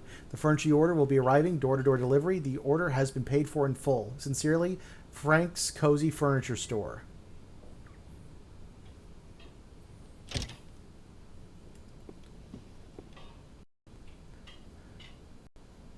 I never did get the rags for the last book.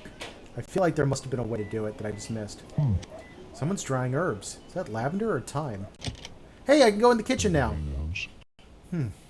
Nothing really changed after the renovations.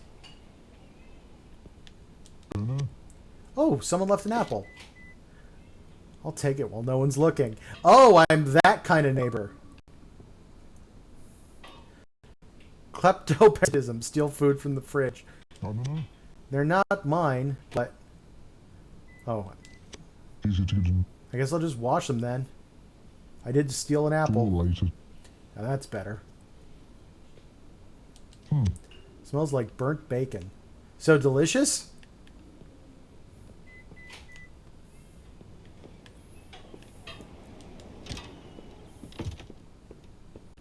I wonder if I ever return that sledgehammer.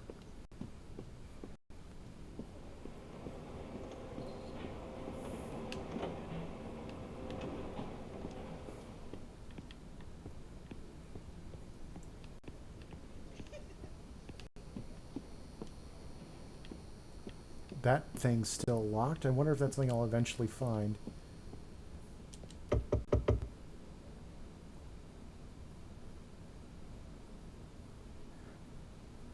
Interesting. The note says, do you understand why we don't need to sleep? Huh? Who's this we? That was weird. That room was empty before, but I heard that laugh. All right. Time to do illegal stuff.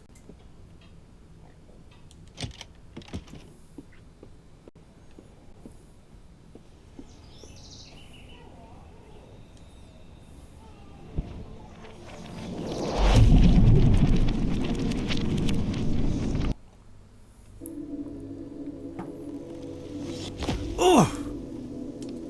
Damn, sure is icy here. You there, Roderick? Yeah. Listen, about the alchemist from the last book. No, don't worry, I get it. You writers never pull your punches when it comes to characters. That's not it, it's hard to explain. Well, I wanted to apologize. That was rude of me. Rude isn't quite the word I would have used. Oh, stop it. That alchemist was a literal murderer. Alright, let's agree that we won't hurt any more characters. None at all? Right. Deal. What are we doing in this book anyways? I need to find a hammer belonging to someone named Thor. Thor? Yeah, some kind of special hammer, I guess. Hopefully we'll learn more soon. And let's get going. He's a writer who doesn't know about Thor? I guess this is an alternate universe, but... what's my inventory look like? I don't have the hammer anymore. A strange light catches your eye. A robot hanging from a tree with a noose around its neck. The robot's limbs creak slightly as they sway in the wind. It tilts its head to the side. If you think about it, why would someone hang a robot? It's not... Oh, hello? What the... hi there, robot. Correct. I am a robot. My name is Modai. Can you confirm that you are a human? Well, for the most part, yeah. Sensor accuracy increased to 89%. Thank you, human. Do you need help? Point the rope around its neck. Thank you, human, but I will be perfectly fine. Are you sure? When I first walked over, you were hanging there unconscious. Oh, with 27% certainty, I detect care in your voice. Is he saying you're only 20% caring? Puh. Don't worry, I put myself in sleep mode to save battery. Do you think I can find you a new battery somewhere? That is 100% care. The robot tilts its head to the side and blinks. The human... oh. The human continues to demonstrate care. 16% this time. But don't worry, I'm operating on a fresh battery and it should last a while. Also, I can find more batteries at the power plant once I regain freedom of movement.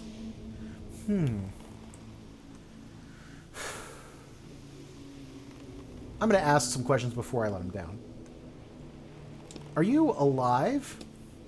Modai is unable to answer this question. Selecting standard introduction. I am Modai, robot, model ASGD-6, produced on special order at a Sindri and Broker Group factory. I am pleased to serve you. Okay. There's a power plant near here, right? That's right. Just up the road, you'll find my workplace, Thor Power Plant. Fantastic. Have you heard anything about them having a hammer? The hammer of Thor. Just this morning, I checked that it was intact, like I do every morning. And, how is it? Your eyes dart from side to side and you rub your hands together. It is 100% intact. Well, then let's head for the power plant. How about I take you down from there, Modai? I wouldn't mind that, but I also wouldn't want to be a bother.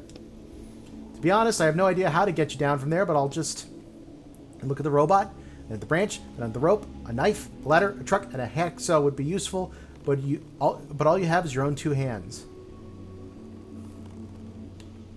Let's use some ink. What are you planning? You approach the rope connecting the robot to the tree. Carefully touch it. Plot twist! Oh, I used ink in dialogues 5 times. Ink seeps into the rope. Several fibers change color and start to fray. I don't have the strength for the whole rope, but a few fibers should be enough. Human, I don't understand what you're... A loud crack and a crashing noise drown out the robot's mechanical babbling.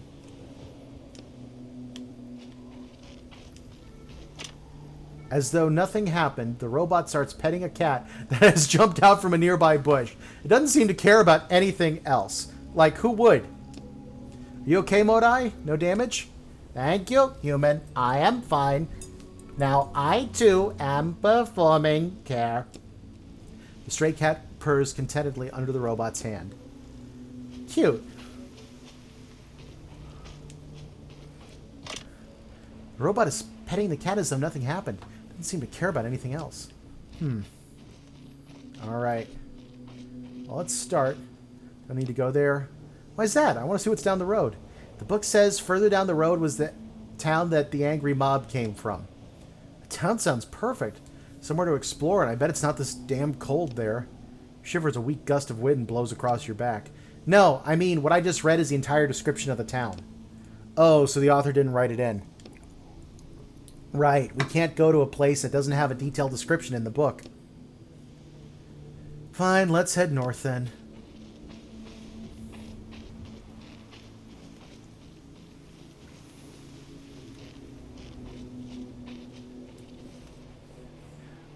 That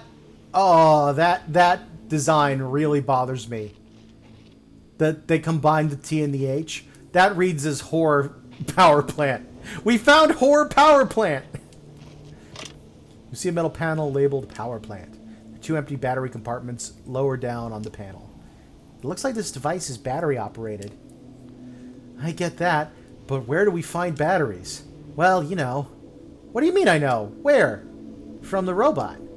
Is it battery operated too? Yep. Hold on. You said we weren't doing any more killing. We're not killing it, we're just turning it off temporarily. Fine. It's a metal panel that says, bench. Do not remove battery if bench is occupied. There is an empty battery compartment under the label. I don't want to go back and unplug robot friend. Is there anything else I can do around here? Lever is locked and doesn't budge. Guess that's it. Thor power plant. The hammer's in there somewhere. So, do we have to dig the power plant out of the snow now? I don't think so. There's a couple panels over there. I bet they open the entrance. So, you're making me take apart robot friend.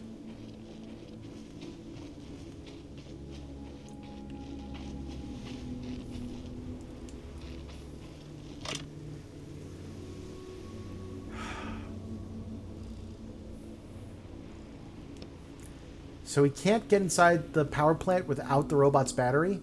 I don't see any other way in the book. Besides, it's not murder. We're just turning it off for a little while.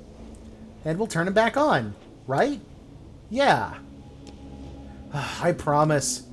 And that's that. Just turn me around, okay? I don't want to watch.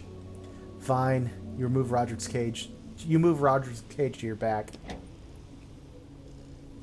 You look at the robot. The battery hatch on its back is easy to find because it's glowing and has a huge handle. The cover comes off surprisingly easily. Does the human want to perform care and change my battery? Don't worry, I am 81% certain that I will manage to reach the power station and charge it myself. I just want to spend some time with this wonderful cat. The cat meows happily. It seems to like Modai a lot. You touch the battery. It's firmly seated in its socket. Human, please be careful with my battery. If it comes out, I'll plunge into eternal darkness. I really don't want to plunge into eternal darkness. Take a breath. This is actually really hard for me. Can it be? You're starting to actually feel something for these characters? You hear from behind your back. But without batteries, we can't... Modai turns to look you in the eye, still petting the cat. Shut your eyes and sharply yank out the battery. Ah! Why?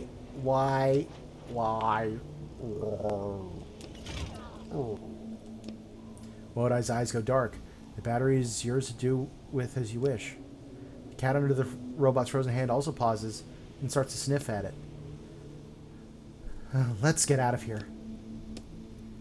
No more murders.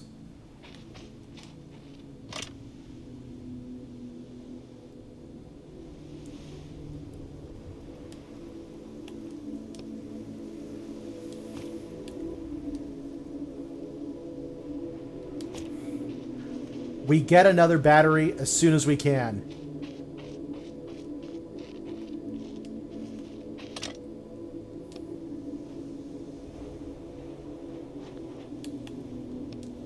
Label at the top, power plant.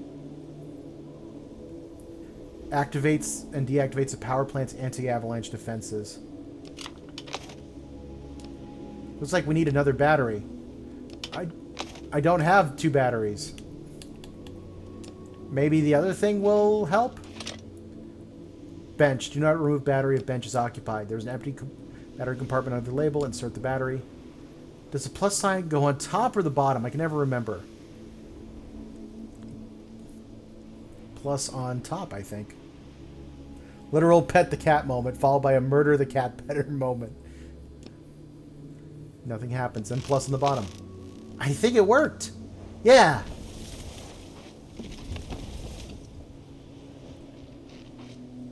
There's a dude here. Frozen man.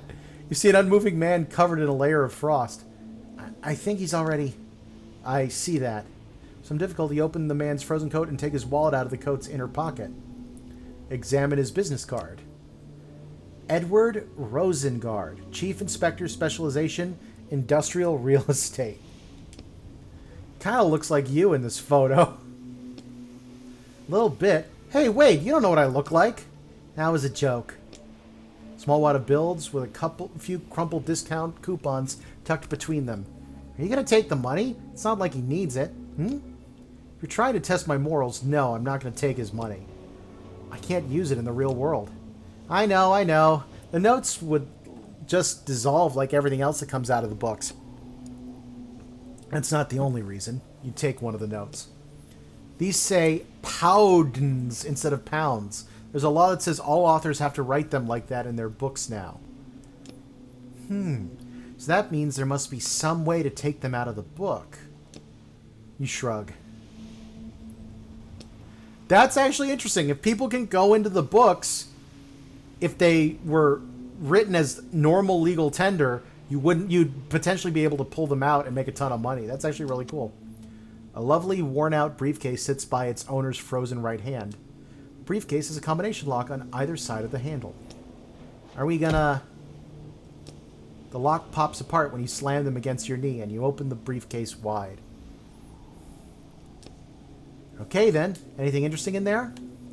Start with the papers. Start rifling through the frozen traveler's papers. Bunch of bureaucratic nonsense. Looks like reports, inquiries. The Commonwealth of 9 countries will review the situation concerning Thor and Jormungandr individually. Thor and who? Jormungandr. Who's that? I thought you were the one who has access to the book's text. Do you not know? It's not easy to search the entire text for one single word. Let's see, what else? President Odin has ruled that blah, blah, blah. Read it carefully. There might be something important in there. Oh, here we go. As Chief Inspector, you will need to visit the now defunct power plant to assess and draw up a deed for sale.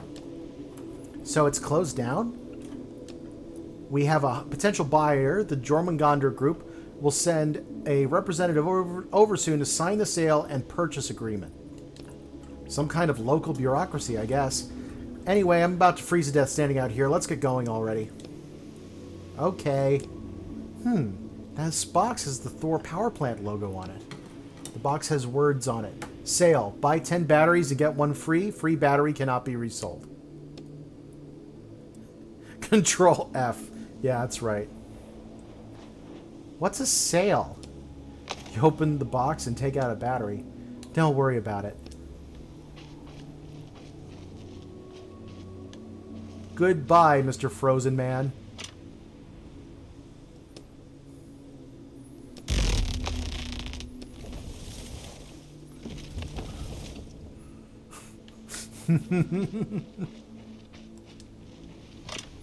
See a metal panel labeled power plant. 2 battery compartments.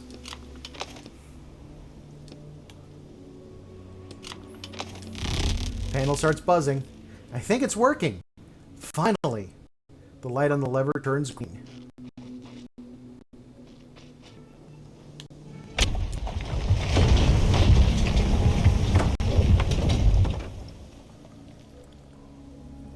Well, that's pretty cool.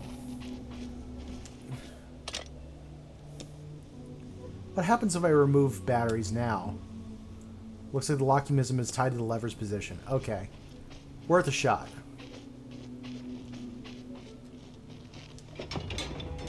As soon as I can, I'm finding another battery and bringing it out. What the hell happened here? Someone really had a grudge against robots. And that, let me guess, that was the door leading to the hammer? We'll have to find the back door.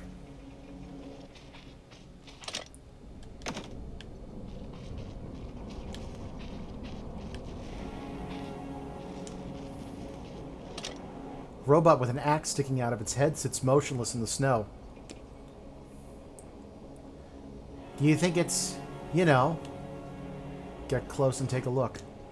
As you get closer, you see that the axe is deep enough in the head, in the robot's head, that it also went through its body.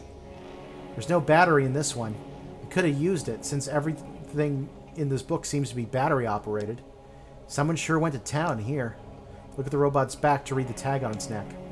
This one was Thrud. If you find an extra battery, I think you should wake this one up. Maybe it can tell us something. There must be a battery around here somewhere.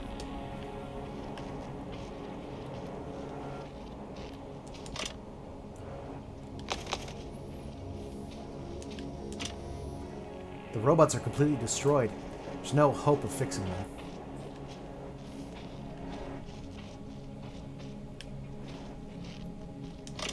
Examine the metal tag on the back of the broken robot's head. This one was Uller. Uller is beyond help now. True, but it looks like there's something inside. Open the cover. Inside, the battery is lit up, running on emergency power. Take out the battery. Another battery. Not bad.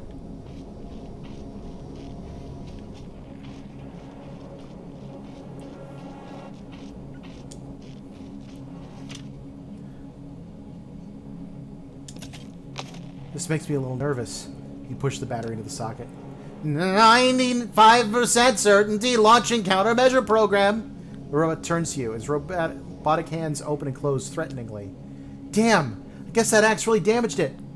Be careful. Remember the robot's name. Thrud! That's your name, right? That's right. I'm Thrud. Work a robot at Thor Station. How about we just calm down and talk a little bit, okay? After all, I brought you back to life. I will no longer believe the human. My only response is retaliation. It's going to attack.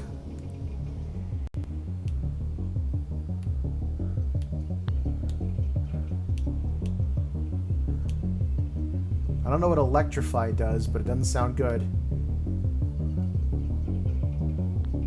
I'm going to stun him first.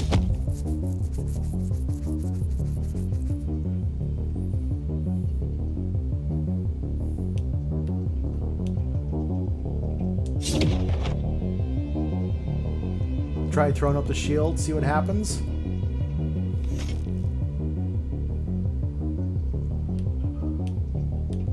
Oh, electrify isn't an attack. That's interesting.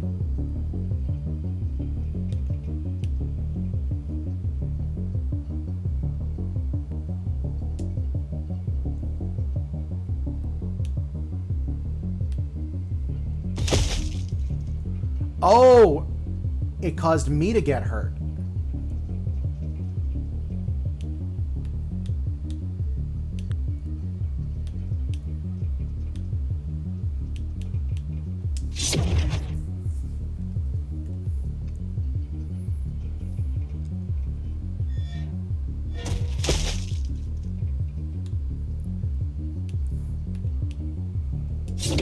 Got a shield again.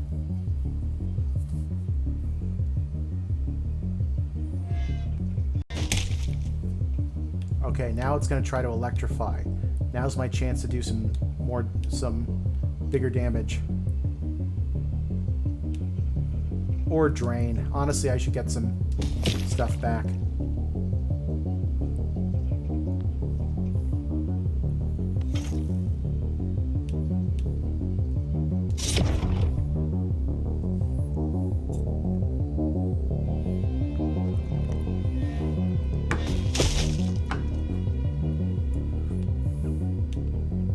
I feel like slow and steady is the way to go for a lot of this stuff.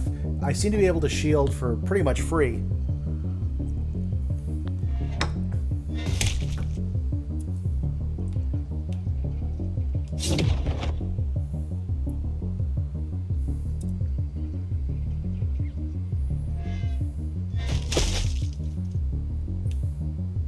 There we go.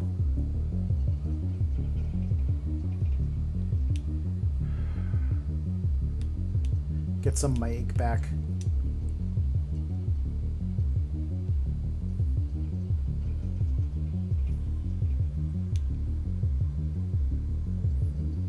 Come on. There we go.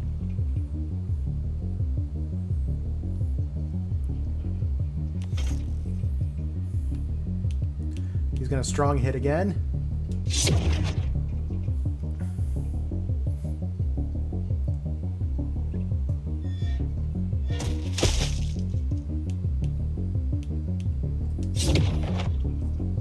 I like that your character kind of isn't built for fighting.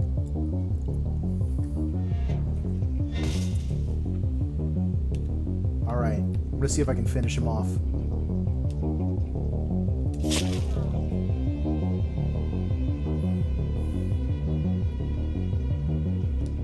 The robot falls heavily into the snow. Urgent repairs. Take back the battery. Fortunately, this battery survived the fight. Carefully removed from the robot's body. Well, that was unfortunate. And you know what I'm going to do first?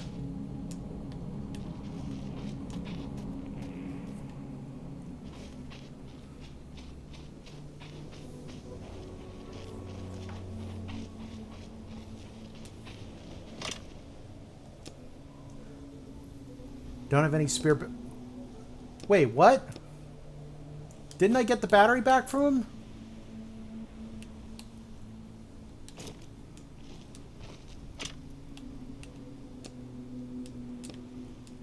No, it's requiring me to hold on to this battery for now.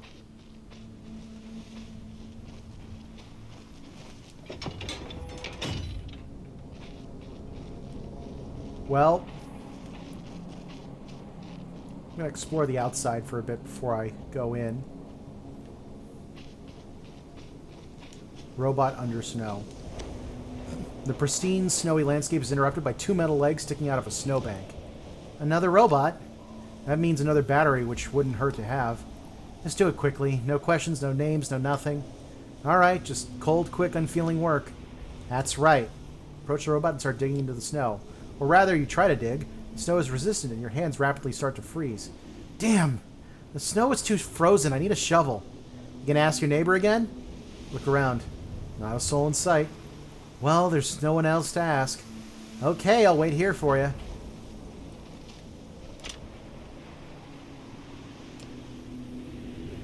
Alright, let's wake up.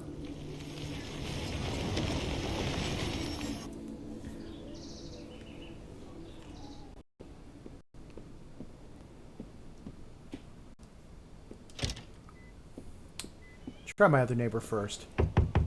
Wonder if my neighbor is home. Knock. Who's there? What are you doing? We're not supposed to answer. I'm not answering. I'm just asking. We're not supposed to ask either, you dummy. No, you're the dummy. Dumb face. Ask the kids about a shovel. I guess they're both kids. Okay. Do you happen to have a shovel in there? A shovel? We don't have any shovels. Go away. Oh, so now you're answering? Because he asks, stupid. You're stupid. Now you're stupid. Give me that. Sounds of a scuffle. Okay, then. All right, well, I checked. Slow tramping footsteps. Who's there? It's me again. What's that? Speak up. It's Etienne, your neighbor. Ah, yes. Did you bring back my sledgehammer? Do you know what happened to your downstairs neighbor? To who? Your downstairs neighbor. There were strange noises coming from his apartment last night. Downstairs? I don't know anyone downstairs. No one's lived there for 100 years or so. Do you have a snow shovel? Sorry to bother you, but do you have a snow shovel? A snow shovel? But it's summer. Also, where's my sledgehammer? I'll get it back to you soon. I'm still struggling with that nail. But right now, I really need a shovel. Ah, damn you. There's a shovel in the building storage room downstairs. Go get it yourself. Got it. Thanks a lot. But I'll still be waiting for my sledgehammer. I'll bring it back this week, I promise.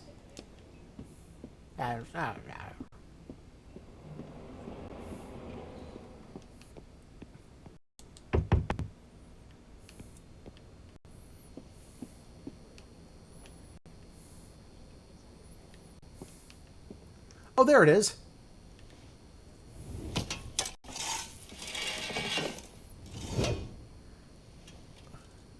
An actual shovel. I would have, if it's the middle of summer, I would have been way better off asking for a real shovel. It's got to be suspicious as hell, especially if they know people can go in books.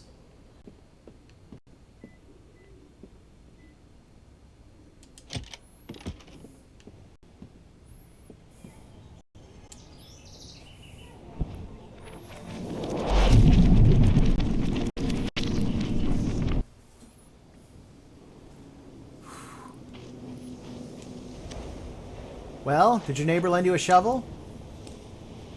You brandish the shovel like a knight's sword. Okay, get cracking before it snows again. The shovel bites deeply into the snow. You make good progress. The road you dug out seems to be asleep. All you hear is quiet mumbling coming from it. I'll listen. Once I finish working, I can play. I am 15% certain that I can build the perfect snowman. Magni will be so jealous. Take out the battery. Slowly turn the robot face down. The battery hatch is just like the ones you've seen before. I don't want to go to sleep. I want to play. Yank open the cover, pull out the battery, and walk away. I'll...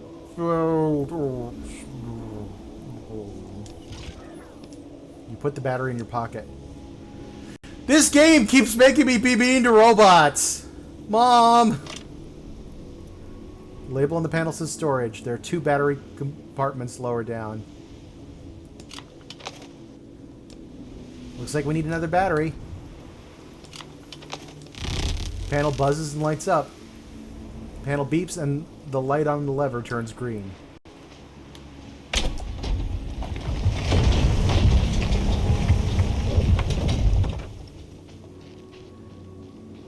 Alright, after I clear this warehouse, we've got a couple robots to wake up.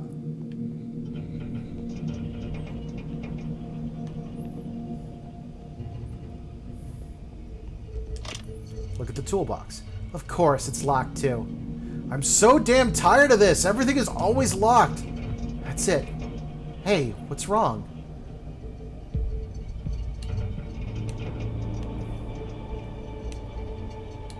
Take a deep breath. No, I'm not going off to look for lock picks again. I've had enough. You put a drop of ink on the lock. Suddenly, the shackles around your wrists give off a burning coldness. Don't you think you're using ink a little too often? Isn't it dangerous to control someone else's book? Huh?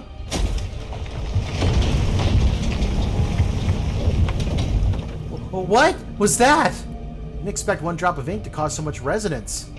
Look at your hands. You're risking rejection if you keep that up, and then we'd be... I'm sure it was just a coincidence. You open the toolbox to take out a repair kit. By the way, you move the box off the table. This is a solid table. You could put together something useful here.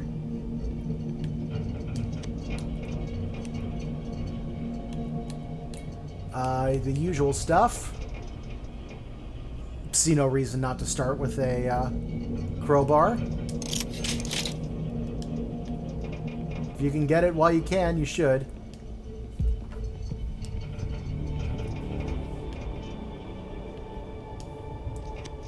panel needs a battery to power... Everything needs batteries!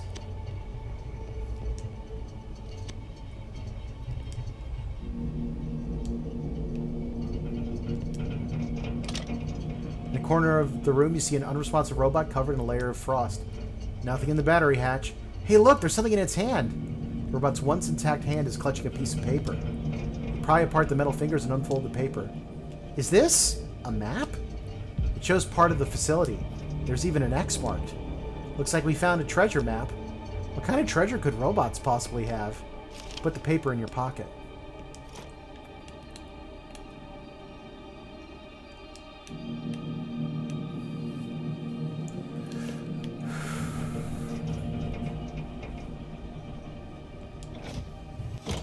I can't finish checking this place out. Wonder if I can... Hold on. What? Don't you think we should take the battery from the panel? I bet we'll need it later. Yeah, you're right. I'm gonna try breaking open the lid. You took the crowbar in the lid and break it open.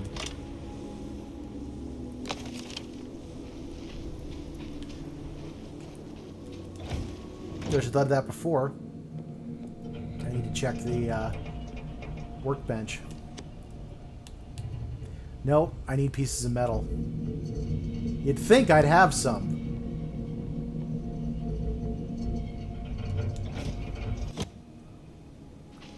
Yeah, I'll take the batteries for now.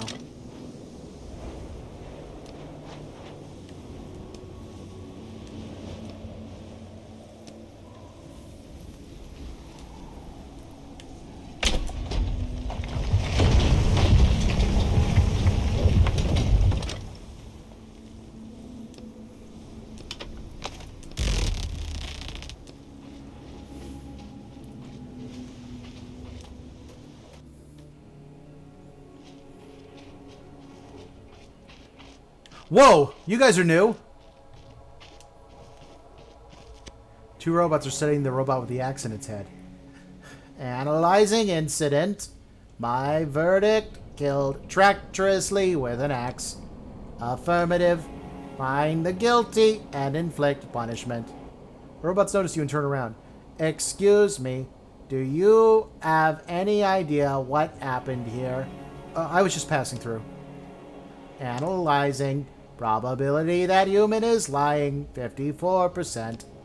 Analyzing. Probability that human is lying, 32%. You may pass. Thanks. Walk away.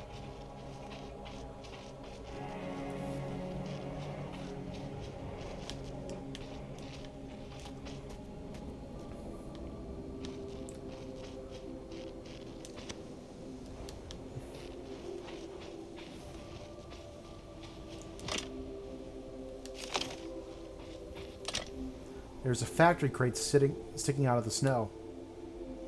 Dig it out with the shovel. You start shoveling the snow away from the crate and knocking chunks of ice off it, and soon you've cleared it completely. Open the crate. Pieces of metal! Fantastic! That means I can make...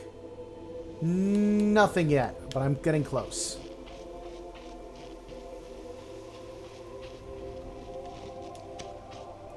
An enormous car is sunk into the snow. Right underneath it is a blue puddle. Yeah, someone's gonna have a rough time fixing this. It's a good thing we don't need to drive it anywhere. Oh, well, actually. Oh, come on! Look over there. One of the robots drove off. I just found it in the text. And a robot means a spare battery. Damn. Use the car repair kit. You feel much more confident now that you have a car repair kit. Okay, get ready to get your hands dirty, Etienne. Fine. So you said I have to feel around all the tubes? 1 hour later. Overall, it was much easier than you expected. That was horrible. I hope I never have to work on a car again. But at least it was informative.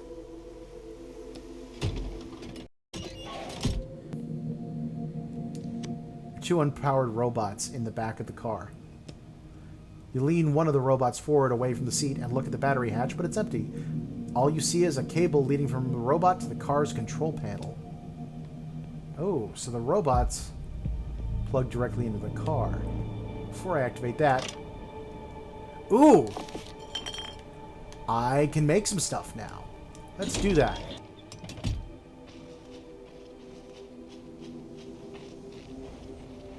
Did I check both crates? I did. Okay.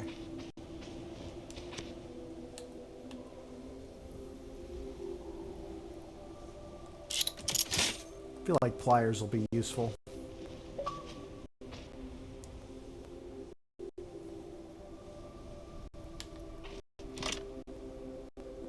Free battery slots. Can't do anything with that. Let me guess, it's the back door facility? That's right. I'm assuming this panel lowers this part of the power plant. Workshop and back door.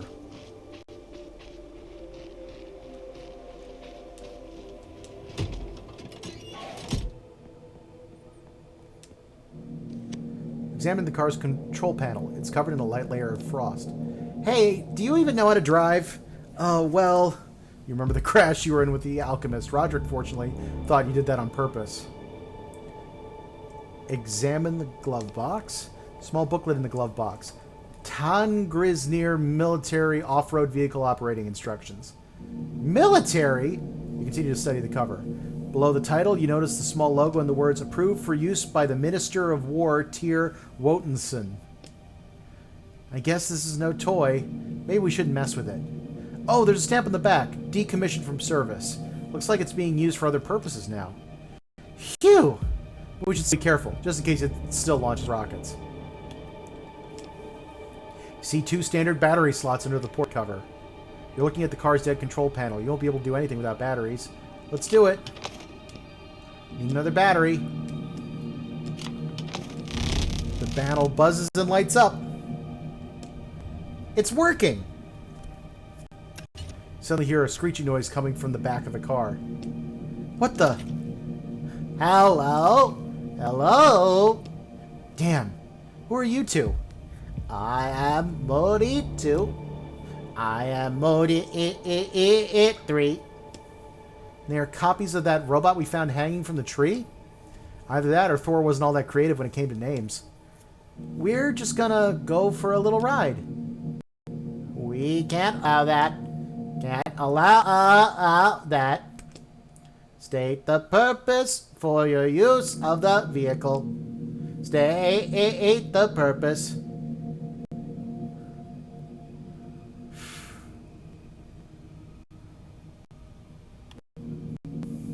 There's a sale going on nearby.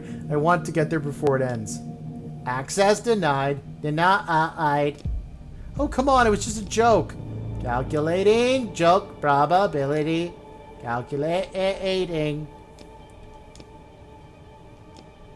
0.07. 0.04. You're serious, huh? Purpose authorization failed. Failed. Commencing countdown to trespasser elimination. Commencing 10, 9. Hold on! I said I'm going to help a robot. 7, 6.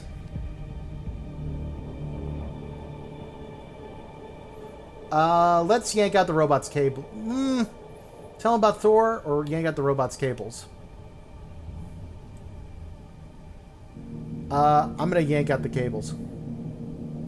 Take hold of the cables connecting the robots to the batteries. Damn, they're stuck. 2, 1. Damn! Commencing elimination. Commencing.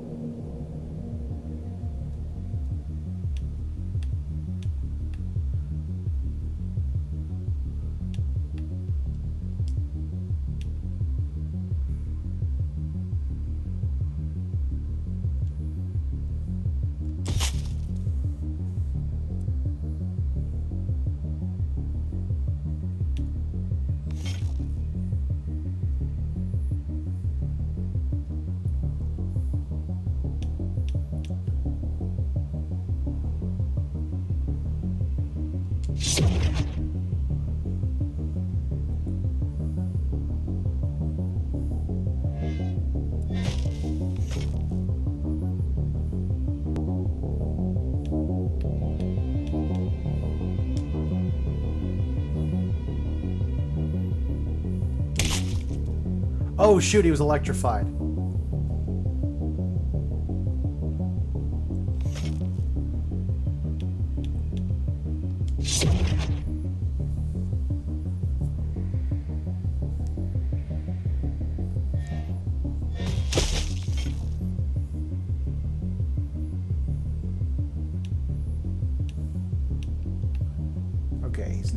identified this time.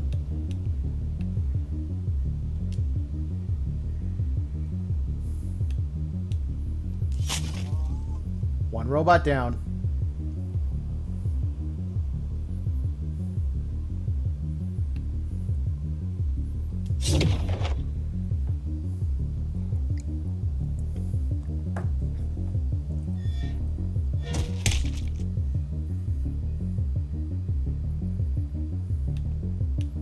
Let's get some resources back.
Alright. So the next slash will either take him out, or it'll give me a turn to recover my ink. Yep, took him out.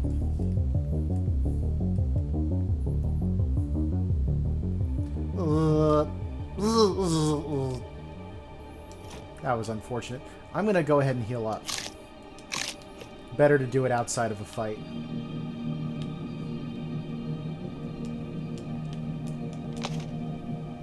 Oh.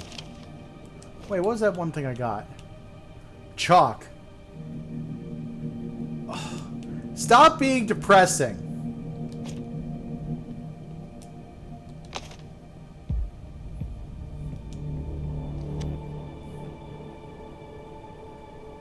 Follow the robot's tracks.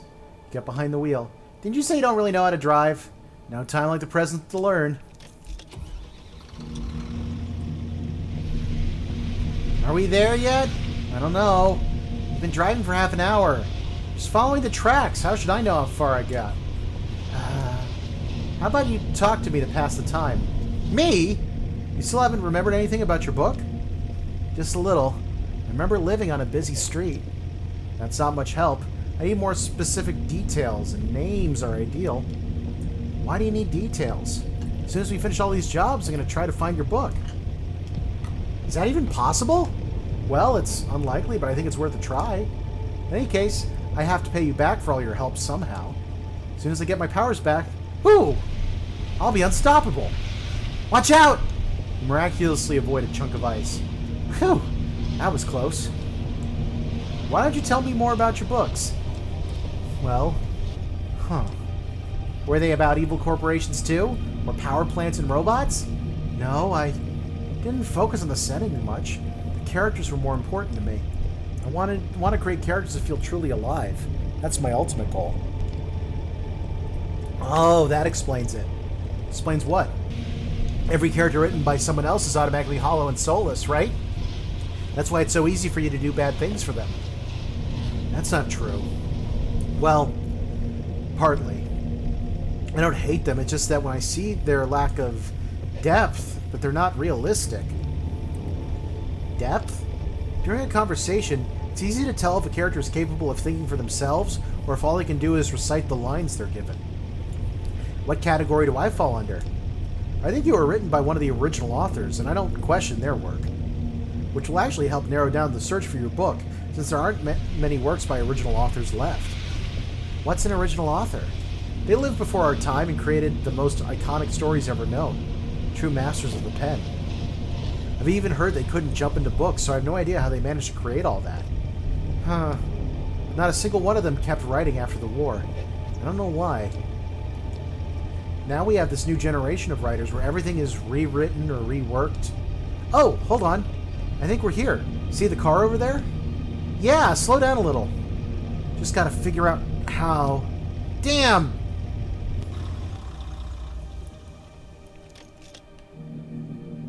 Oh.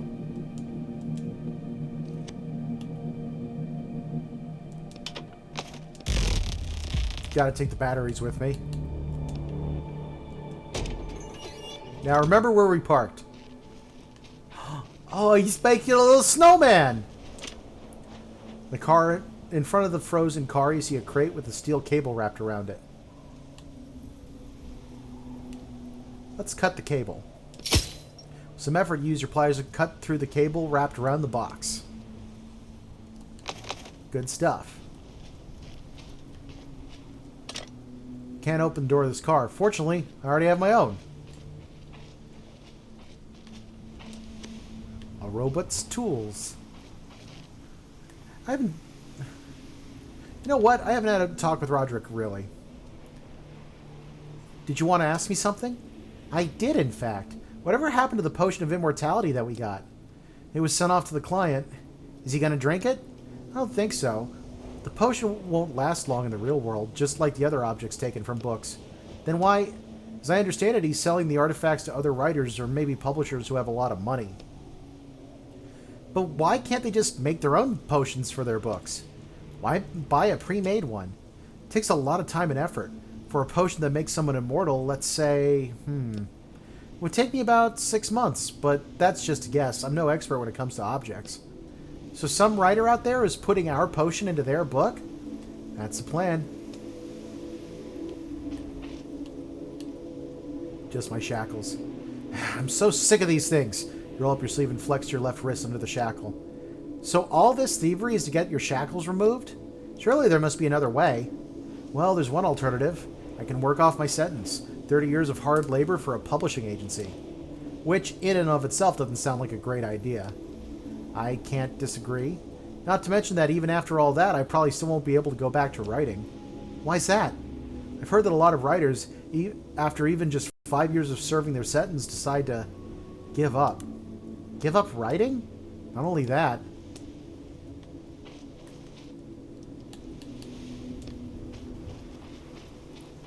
Alright, let's be sad and talk to this robot I'm probably going to have to murder. There it is. The robot raises a hand and waves at you. Snow falls from the clamp at the end of its arm. Wave back. You wave your hand a few times and the robot's eyes blink. Hello, human. The leak in the water supply pipe has been fixed. I will return to the power plant soon. However, I have something I need to complete first. Notice an odd-looking snowman made out of 2 large snowballs. A third, smaller snowball is lying at the robot's feet.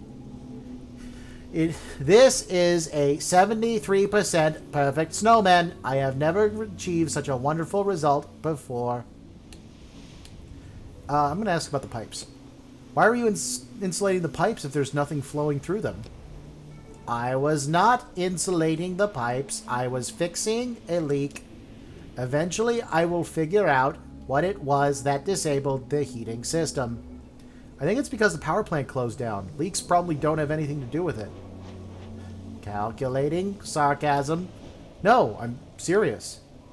Calculating joke probability. It's not a joke. They closed it down after Thor died. Calculating possibility of insanity or other abnormalities. Fine, do whatever you want with your pipes. Appears to be a perfect copy of Modi, the robot you found hanging from the tree. The only difference is that the nameplate on the back of this one says Magni. The robot nods to you, then returns to building the snowman. It bends awkwardly as it carefully pushes the snowball around with its robotic arms, trying to keep it from falling apart. Just make it quick. You place a shaking hand on the robot's battery hatch and open it. Wait, maybe we should let it finish building the snowman first? You place a hand on the robot's battery and quickly yank it out. Ouch! It hurts. It hurts. The robot freezes, arms extended toward the snowman's head, hoping to finish it before it plunges into eternal darkness. I'm going to finish the snowman. Navigate around the robot as you roll a snowball. Snow is nice and sticky. Only takes 5 minutes for you to construct a decently round head. Placing firmly on top of the odd snowman, you use your fingers to add 2 eyes, a hole for the nose, and a smile. That really is a 73% perfect snowman. It most certainly is. You check the battery in your pocket.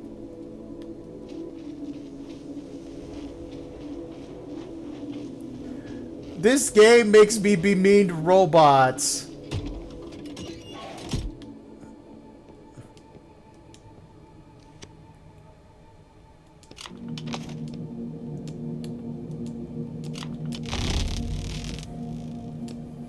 Well, I guess we can go back now. Ooh, there's an autopilot button. A what now? You know, autopilot. The car will drive us back by itself. I won't even need to steer. Well, that's good news. I'm going to take a little nap. Hold on. Thought maybe you could tell me about the original authors. Etienne? Hey! He's asleep already.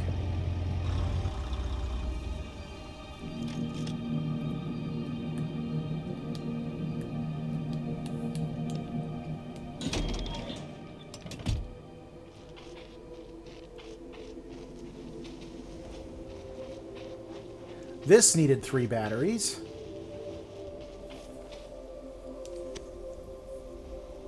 I have an empty bottle. Let's do an extract. I have enough.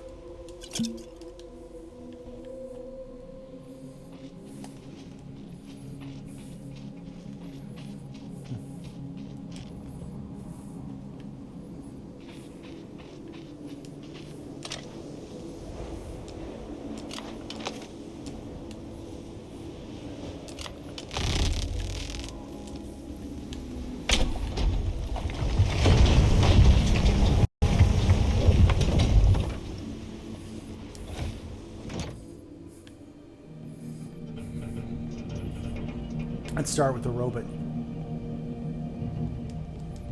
Will not let me?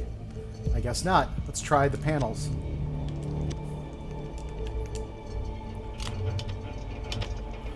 Oh! It's got supplies. No! Stop that!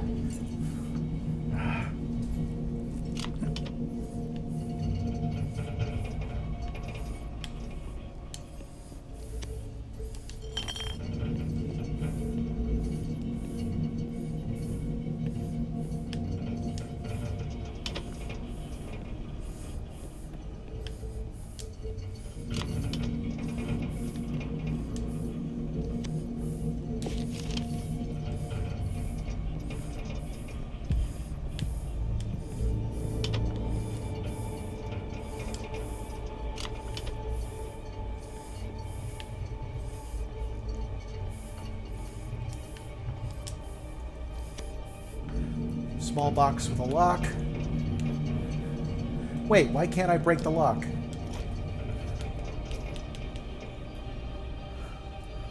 Oh, I don't have a lockpick yet, do I?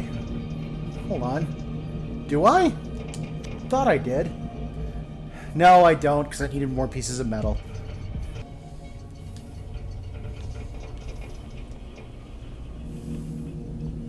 Alright, so eventually I'm going to need to get back in and get that box. Good to know. But in the meantime, I've gotten some good stuff.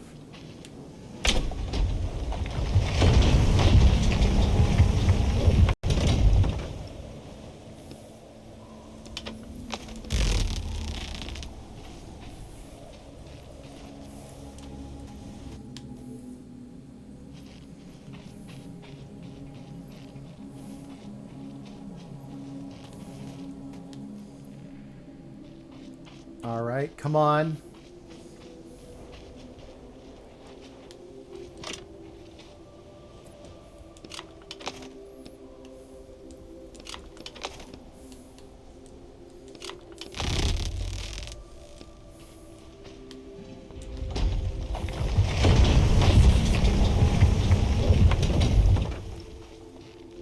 In we go!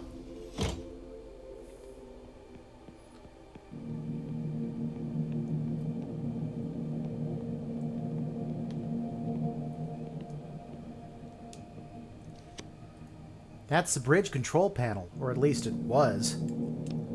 Suspicious looking smoke is coming from the panel. Examine the panel. Panel has a serial number on it. Thialfi 28.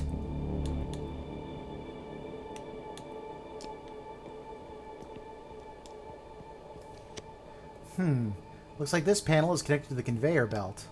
Do we need batteries for it too? I don't think so. All the lights are on already. Wonder what will happen if I push something. Push random buttons. The panel starts beeping loudly. What did I just get? Ordinary cardboard box with a Thor logo on the side. Examine. There's a sticker on the side that says bin number F734 personal items. There's a sad looking apple inside along with a note that says, "Have a good shift, Roskva." I think you found someone's lunch. They won't need it anymore. So now what? We should go back to the panel and see what else we can order from the conveyor belt. Anything else down here? No? Okay.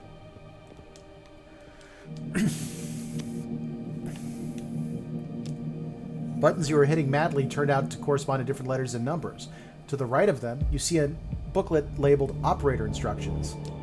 Looks like there are instructions for operating the conveyor belt. On the back of the instruction booklet, you see a logo made up of two symbols and the words produced by the Sindri and Brocker Group. Can we use it to order something useful? Colorful lights flash in the conveyor belt. Open the instructions. Instructions for, let's see, note tucked in between two of the pages. Read the note. Please note, indexes got mixed up again in the last shipment, and some materials are now in different warehouses. Here are the changes. M1 to E6, D4 to B3, A7 to F7. Okay. I will probably need to refer to that again later. Let's see what else. Operator, please note the following. Each item can be identified by a 4-digit index in XXYZ format. XX is the warehouse number, Y is the row, Z is the bin. Repair kit indexes Sutunger E644, Modgood 91, MI24, Roskva 14, B345, Thialfi 28, D4I6 or 16, Hyrokin A763. Okay, so I need Thialfi 28, I think, right?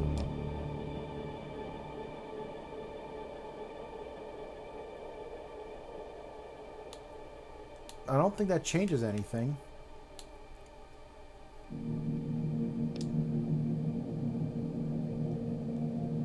But I also saw Roskva somewhere.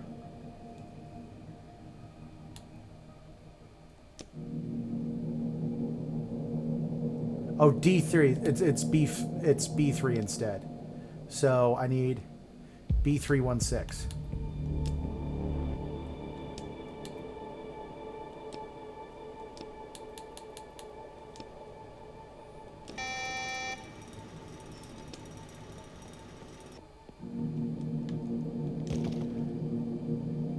Examine the box. Sticker on the side says bin B316 repair kit.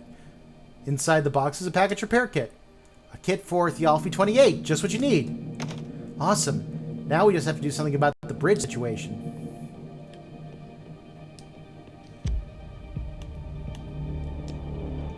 No one ever fixes this panel in the book. They only break it. Can't find instructions for you. Let's just see just how bad it is. You open the panel and start digging around inside. 20 minutes later, you're almost certain you did everything right. Flip the switch and something inside the panel starts humming. It's working! Compared to fixing the car, this was nothing.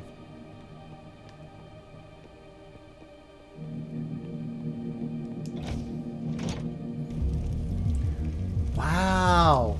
We're gonna roast in here. Could whoever killed the robots have done this? No time to chat. The whole building's gonna collapse.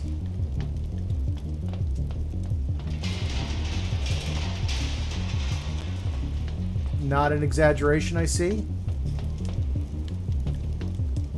I need to clear the way first. Oh.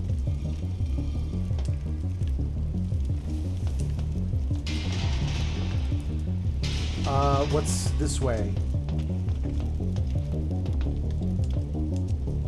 Workshop gate. Can I interact with it? I can. Hi, fellas. I'll check you out after I've checked out Thor's office.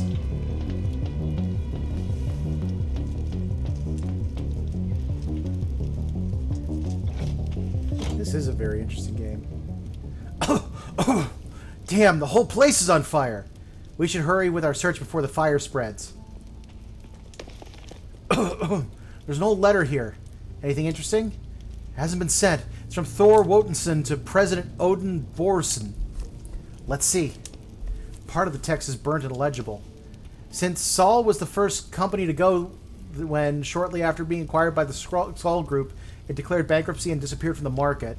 Now my company is under continuous threat of acquisition by the Jormungandr Group. I expect this will lead to a similar outcome.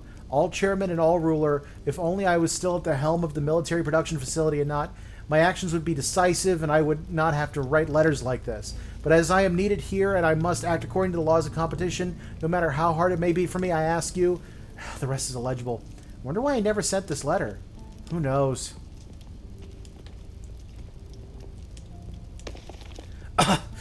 Damn smoke! These are profit reports and charts. You said you don't understand that kind of stuff. Well, these ones look pretty simple. Report on Thor's profits compared with Jormungandr's. It looks like Thor took the lead at some point and stayed ahead of for about 9 days. The reports end there, though. I see. Come on, let's get out of here before you choke to death. One sec. I see some blueprints. Oh, that looks like our hammer. The Mjolnir project, developed by the Sindri and Brocker group. Mjolnir. What a strange name for a hammer. That's it. I can't survive another second in here. There's an overturned metal unit. Shut. Open with a crowbar. You blindly break open. Crap. Alright, let's get out.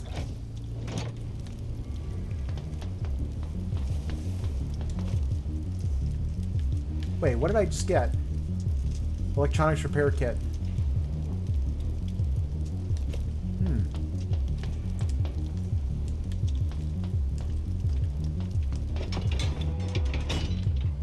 What's the deal with these people?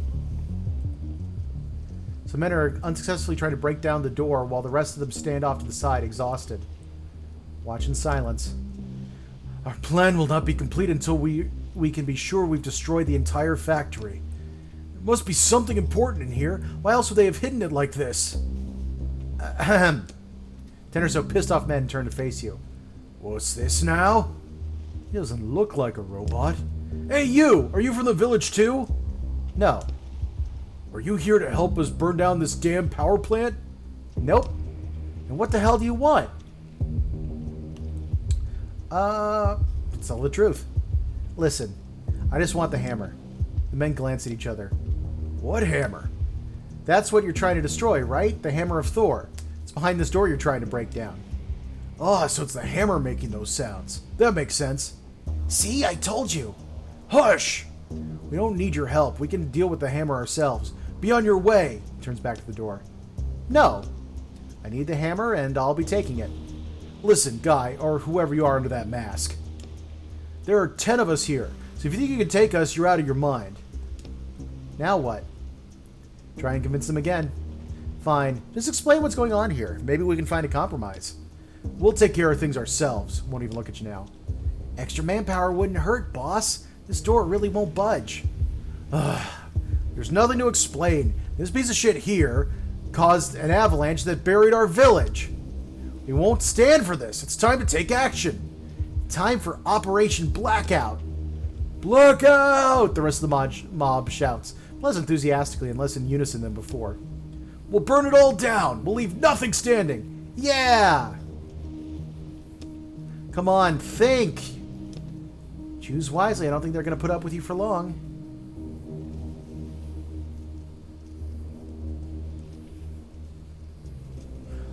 That first one sounds more fun. I wouldn't recommend opening that door without me. Something disastrous might happen. The hammer isn't what it seems, but I know how to disable it. The hammer is actually a huge robot. That's just its code name, and I'm the only one who can handle it.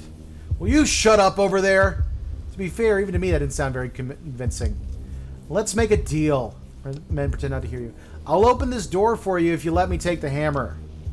Whispers something to the boss. Whispers back. What do you mean, take the hammer? Are you going to take it to another factory and make us burn that one down too? I'll take the hammer out of the country. And bring it where? Quick, what country is this? One sec, hang on.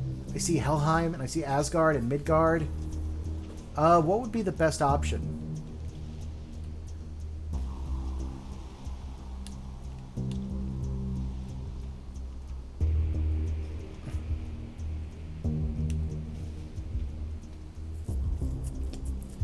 I'm from Asgard. I'll take the hammer back there with me. What's wrong? I don't know. Oh, so you're one of them fancy types. Look who's graced us with his presence. Came here to slum it with us working class men? I'm not. Tired of profiting off our grief, our blood, and sweat? Get him, boys! Get the Asgardian! What's the problem? I don't know. Whole mob rushes at you like a pack of unleashed hounds. Look, Roderick, a perfect example of badly written characters, incapable of assessing the situation and changing their opinion. Bet you anything the book describes them in one simple phrase: an aggressive mob. Or maybe you're just not convincing enough. Maybe that's it. Angry mob has you surrounded. This won't end peacefully. Alright. Well...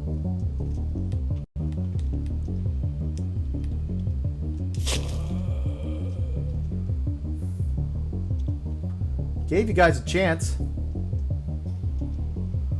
Oh, there's more of them. Good to know.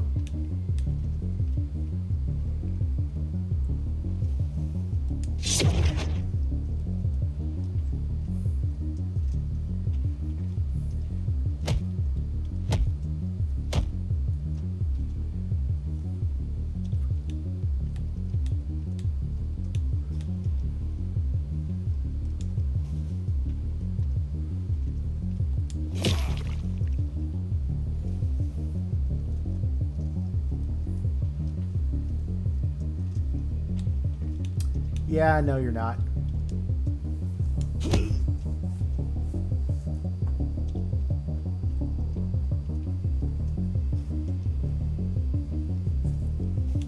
Again, no, you're not.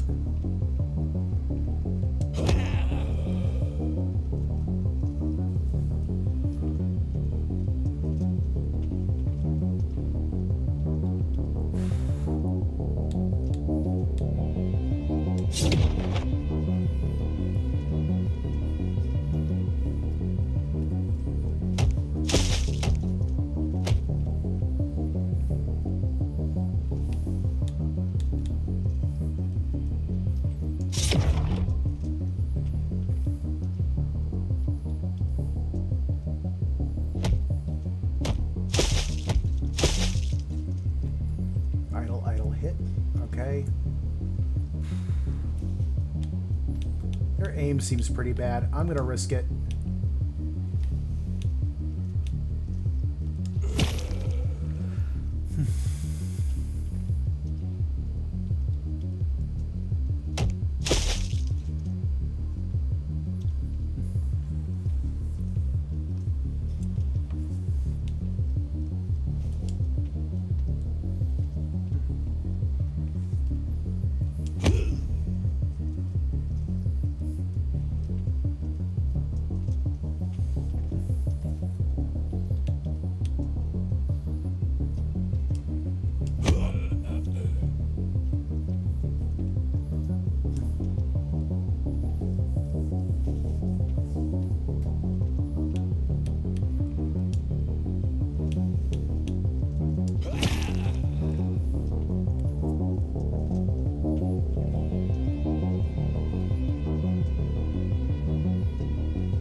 Want to see if I can get one where only one of them is hitting.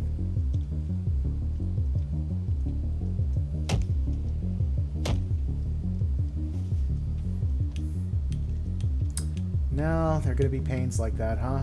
Let's stun them.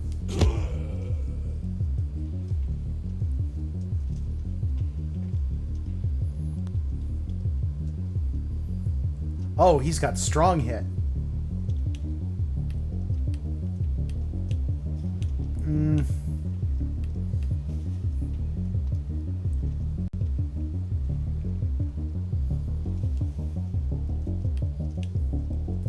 I'll risk it.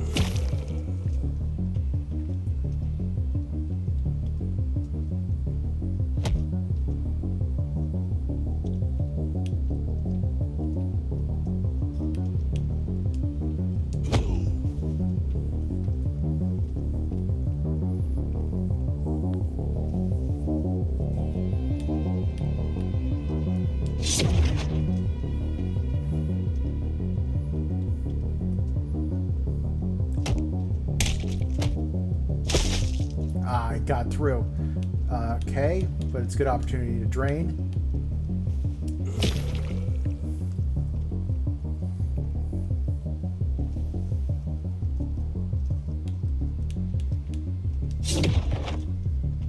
Now that it's down to 1, it's a little easier.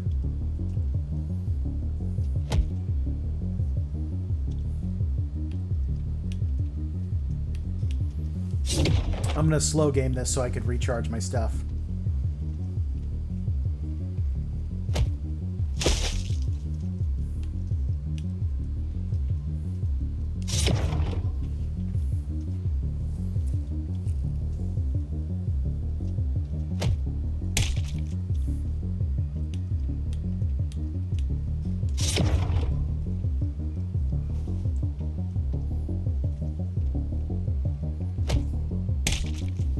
Okay, finally he's idling.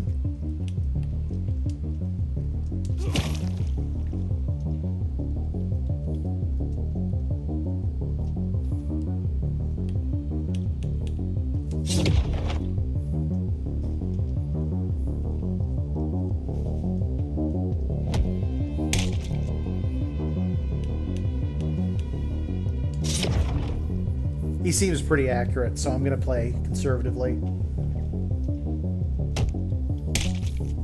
Cool, he's idling.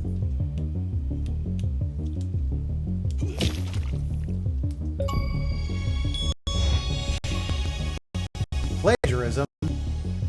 Oh, draining 500 ink from enemies. I'm just going to take him out.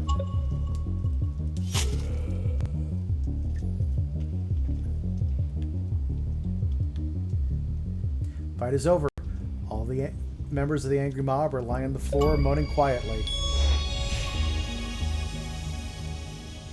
Defeat the enraged crowd.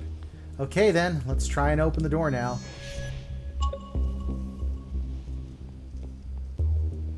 Is it possible to... Nope. Can't check out most of the room.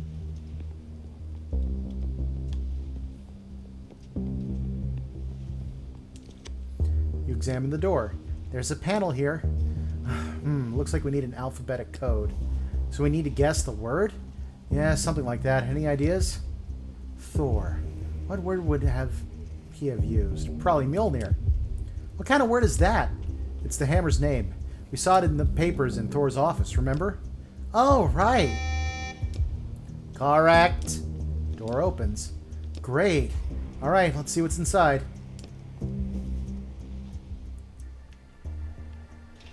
Is that it? The hammer? Looks like it.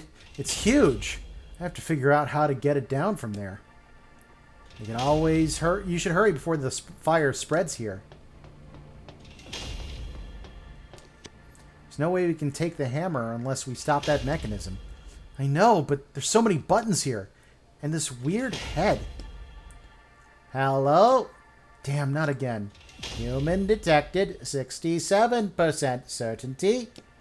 Running if function. If the human is Thor, initiate standby mode. If the human is not Thor, launch self-destruct systems.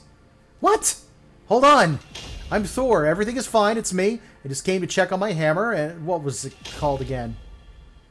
Gorman... No, Mjolnir. Mjolnir is the hammer. Right, Mjolnir. Analyzing similarity. Similarity to Thor is 14%. That's not much. Additional testing required. To the right, you see two cables attached to the robot's head. First question. Start with left. Ouch. That hurt. My sensors have gone offline. Now, first question. Ow, ow. That hurts. Ow. Robot's head starts shuddering. Robot shuts down. That wasn't what I expected to happen. I bet. Poor robot. I thought he'd just shut down and that'd be it.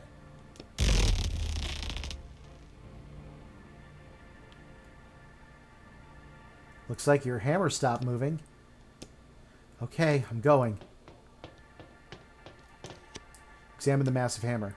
Up close, it looks more like a piece of factory equipment than a hammer, but I guess there's some resemblance, right? Listen. How about I come back later and fix it? Right. Why even bother? It's only a robot. Just a character. Not this again. Nothing changed after all. We're ending the book on the same note we started on.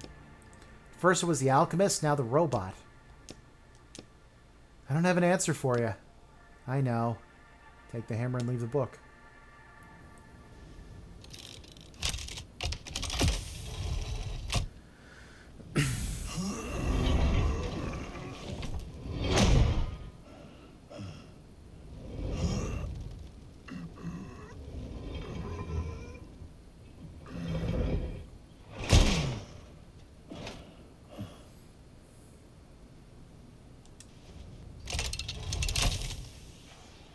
I like that the object disappears from the front of the book.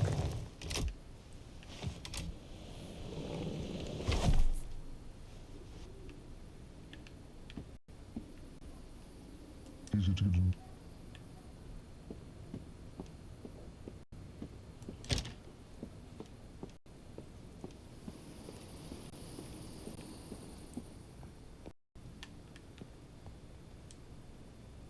Did you get the item?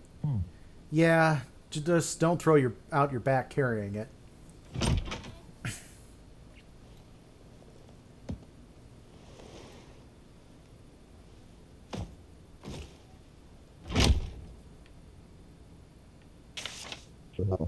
Here's your payment. We'll be in touch. I need to get some sleep now. I'm exhausted.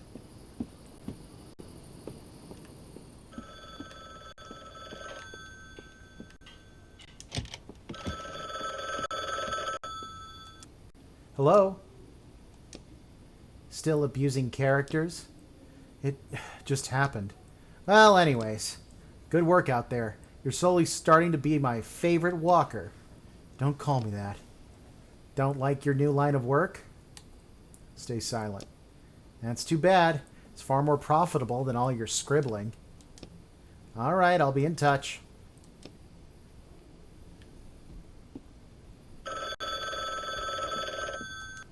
Hello? Etienne, is that you? Oh, hi, Vince. How's the work going? It's not bad. Thanks again for getting me set up with that client. He's not the world's most pleasant person, but I know a guy who finished working for him literally yesterday and got his shackles off right after that. Lucky guy. That's for sure. We're thinking of writing something together tomorrow. You seem to know a lot of people who end up in shackles. Well, the laws these days, you know? Or maybe you just gave them the same helpful advice you gave me? Hey, I told you what you were supposed to do. The police weren't supposed to get wind of anything. And I did everything exactly as you said, but the police got wind of it. To the tune of 30 years for me. Listen, I just told you what I heard. All right, I'll call you back when you're in a better mood. So does the object disappear from that book or all books? I assume all versions of that book. Bye.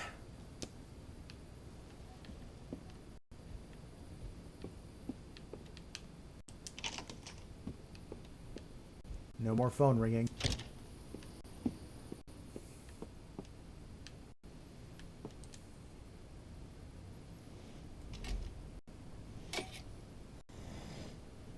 I have no idea what the time period's supposed to feel like here.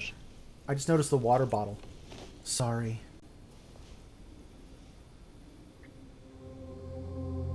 A week later. Okay, enough lying around.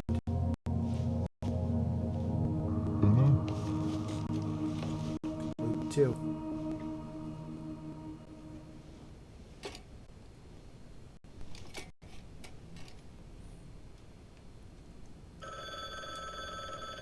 All right. Just so I can talk a little bit right at the end. I'm going to go ahead and call it there tonight. This game is so much fun. I mentioned at the beginning, and when I originally brought up that I was going to be playing this, that this game had an absolutely awesome trailer that was nothing like the gameplay.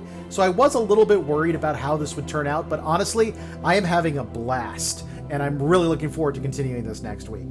So, if you're interested in following this series, I do stream every Tuesday at 8 p.m. Eastern Time. I am also working on putting together replays that go up on my YouTube channel, which you can find at youtube.com/@BWHComics. I'm also at BWHComics on Patreon, Instagram, Twitch, and YouTube.